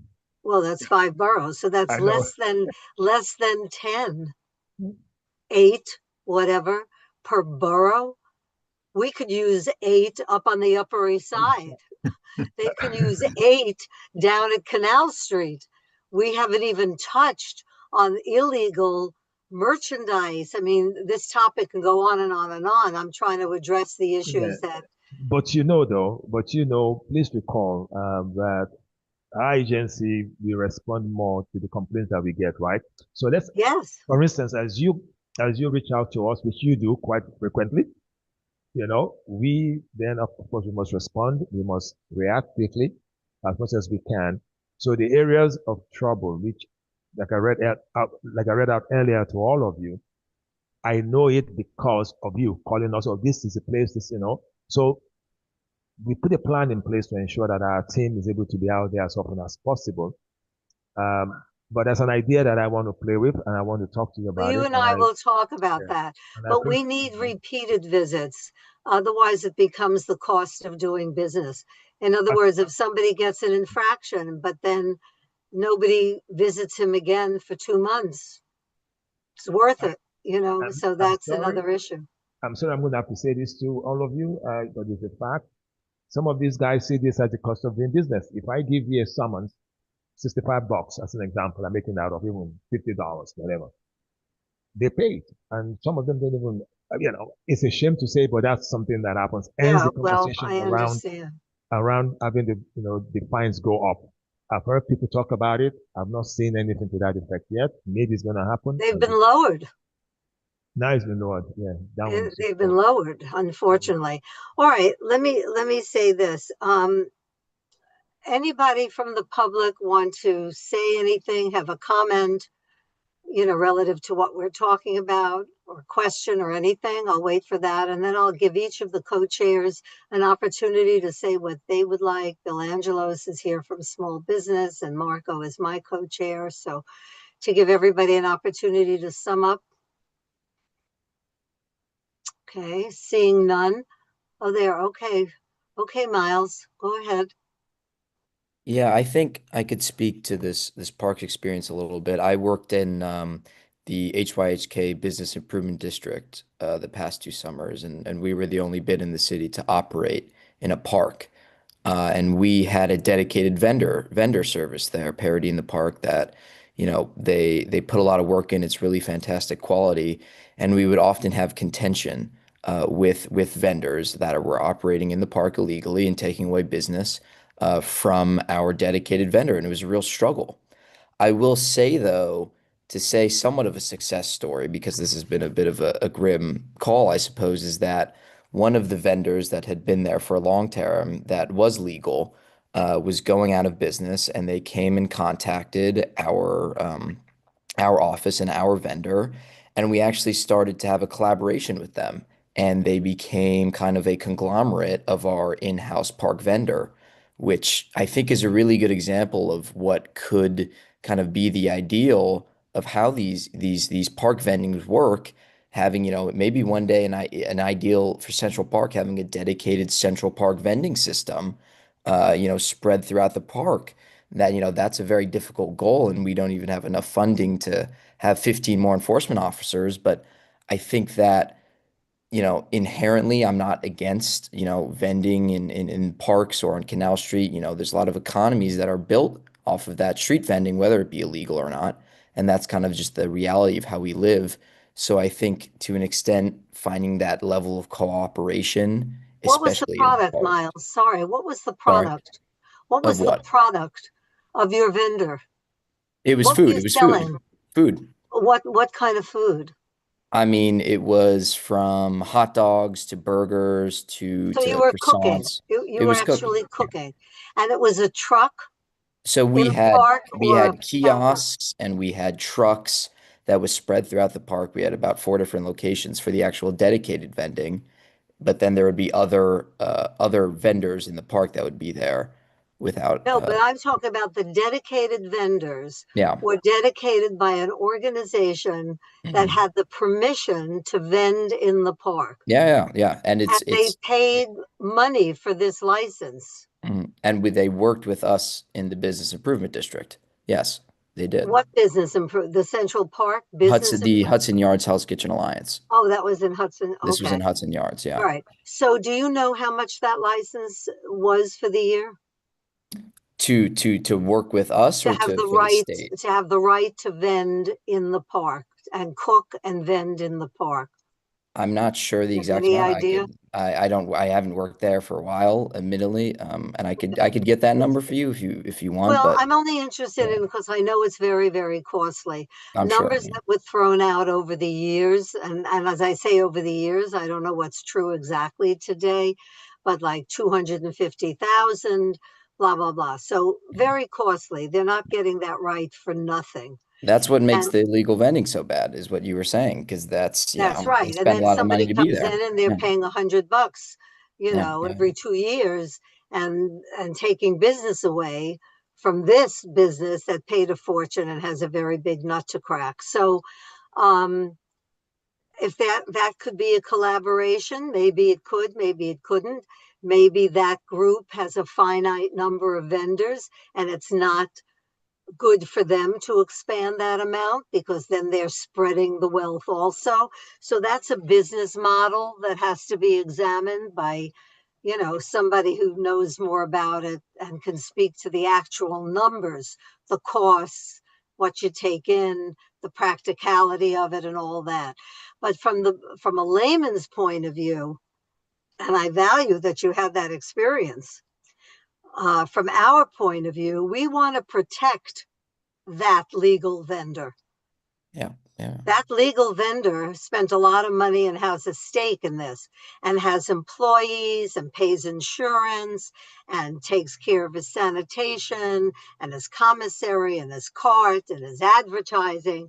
That's different than somebody coming into the park, throwing a blanket and throwing down some baseball caps that they bought from some distributor at a discount and they've arrived to sell it. Or a lady buying 2 watermelons and a pineapple and standing there and cutting up some fruit, and she bought some plastic cups and she's selling that and undermining the legal vendors in the park. No, And it's a costly I business. agree with you That's the absolutely that we problem. need it's I think I was trying to say that to reach a point of compromise in the middle of that, I think is important, Well, is that, what I you was know trying to say. what? That would be great and a good job for Karina. There you go. She can bring it all together. Anything else, Marco? You have any closing words? Yes, Yeah, go ahead. yes. Uh, First of all, I had to be grateful to Mr. Okitero that you're coming, especially that you put a strong attention to the residents of 63rd and Lexington Avenue. I hope that they found a solution because it's completely wrong to have these kind of conditions, especially the sidewalk on the streets is just only 15 feet, and the sidewalk on Lexington Avenue is 10 feet. It's a very narrow sidewalk that it has to be pay strong attention. And then there is a competition with the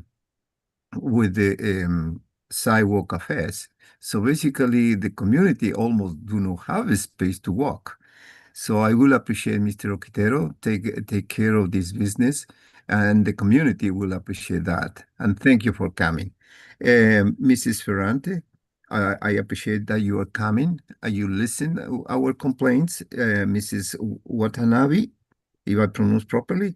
Thank you again, and I expect to hear from all of you next meeting. And Mr. Martinez, and thank you again.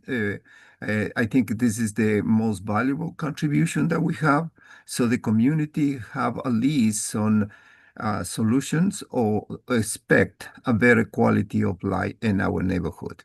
I think we deserve to have that because we are the most populated or the most people, the most dense in the country, our community, CB8. So I think the public space is extremely important for us. We want to maintain the quality of life. We are not against business, but at the same time, we have to organize properly and reach a point that everybody have an opportunity and have a space. But we cannot accept something that is break the laws, break any regulations. I think that is unacceptable. And thank you so much for coming. And thank you, Michelle, for doing this meeting. Great. Thank Not you at again. all. Thank you. Let me add one thing, and I'll ask if Bill, if you have any comments. In addition, on Lexington Avenue, you have subway grates. It's illegal to sell food on subway grates.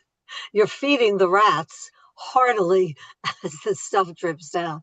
Anyway, that's an afterthought. Go ahead, Bill. Any comments? All right. I just wanted to say thank you, Michelle. This is a very productive meeting. And I could, from the small business perspective, what we're hearing today is that the street vending is both an important form of small business activities. So the issue here isn't just vending, but it's how it's managed on the ground. So in many cases, that what we need to do to path forward is have a more coordinated system that improves compliance while ensuring vending and storefront businesses can coexist successfully. So absolutely. I wholeheartedly agree. I thank all our partners in government who are here tonight. I appreciate it. I know it's well after hours for you. It's not easy after a whole day's work, but I appreciate that you're here, because otherwise we don't have a sounding board. Then we're just bouncing it off ourselves, and that's to no avail. Mr. Okechero, last word to you, and thanks so much for you, because you are a consistent. You are always here, and I appreciate it. Well, thank you. Just a question. Help me to understand. Is there a bid besides Madison Avenue bid? Is there a bid? Yes. A bid. Yes. Matt Bauer, who's on this call. Yes, I know it's from the Madison Avenue bid, right? Yes. Because I know we did some work with them in the past. I'm talking about on 63rd Street. I'm just curious if there's anything like that in that area. Just out of curiosity, is there any kind of formal, besides the homeowners and those who live there, which is important, business-wise? I'm just curious. Is there any? Or an informal business association? I'm just curious, just from my knowledge. Matt may better than me, but I'm no, not I sure don't I believe there is. understood. Matt, are you asking Matt about the bid? There are other business. Yeah, go ahead, Matt. The East Midtown Partnership runs on Lexington Avenue, but only up to it goes up to 63rd, but it doesn't include that block. Right, and then it goes east. And then it goes east and right. But yeah, it doesn't Right. cover 63rd between Lexington. Right. We have some block associations. We have the 86th Street Block Association. We have 72nd. We had 79th. We have an old time 84th. I don't know how active it is, but they are without clout. You know, they depend on performance. So yeah, the East Midtown Partnership, and also the Times Square Alliance. So there are a bunch of them, but they have their own issues, and actually they also deal, Ian, if you can unmute Mr. Okechero, please. They also they deal with different issues. They have a lot of veteran vendors. Yes. They have the yellow licenses, the blue licenses, and it's not so residential. Yeah. Okay. You know, in Midtown like that. There are residential, but not like in the other neighborhoods, you know. Okay. So it's just based on what I said. I was thinking about. I'm going to discuss with Antonio afterwards. We'll think of some stuff that maybe we can after my visit tomorrow to the area. So there has to be some sort of something we can do to ameliorate some of the current situation there. So that's what. Hence, I want to come and see for myself and I appreciate it. You talk as you need to talk. That's fine. After you review tomorrow, I would appreciate it if you would send me an updated I did email. already. I just sent you okay. I just sent you my cell number, so you can always reach me. Okay. All right. Terrific. So again, thank everybody for coming. I really appreciate it, because without the public and without partners in government, then nobody hears each other and nothing gets accomplished. So hopefully we can move the needle a little bit for everybody here in the neighborhood, especially those who are really facing a very egregious and ongoing situation. So I thank those residents in particular for coming. And thank Motion you to very adjourn. much, Ian. You stayed late as well, and I appreciate your help. My if nothing pleasure. else, Thank you. Motion to adjourn. I bid everybody adieu. Motion granted. Okay, thank you. Have a good night, everybody. Good night.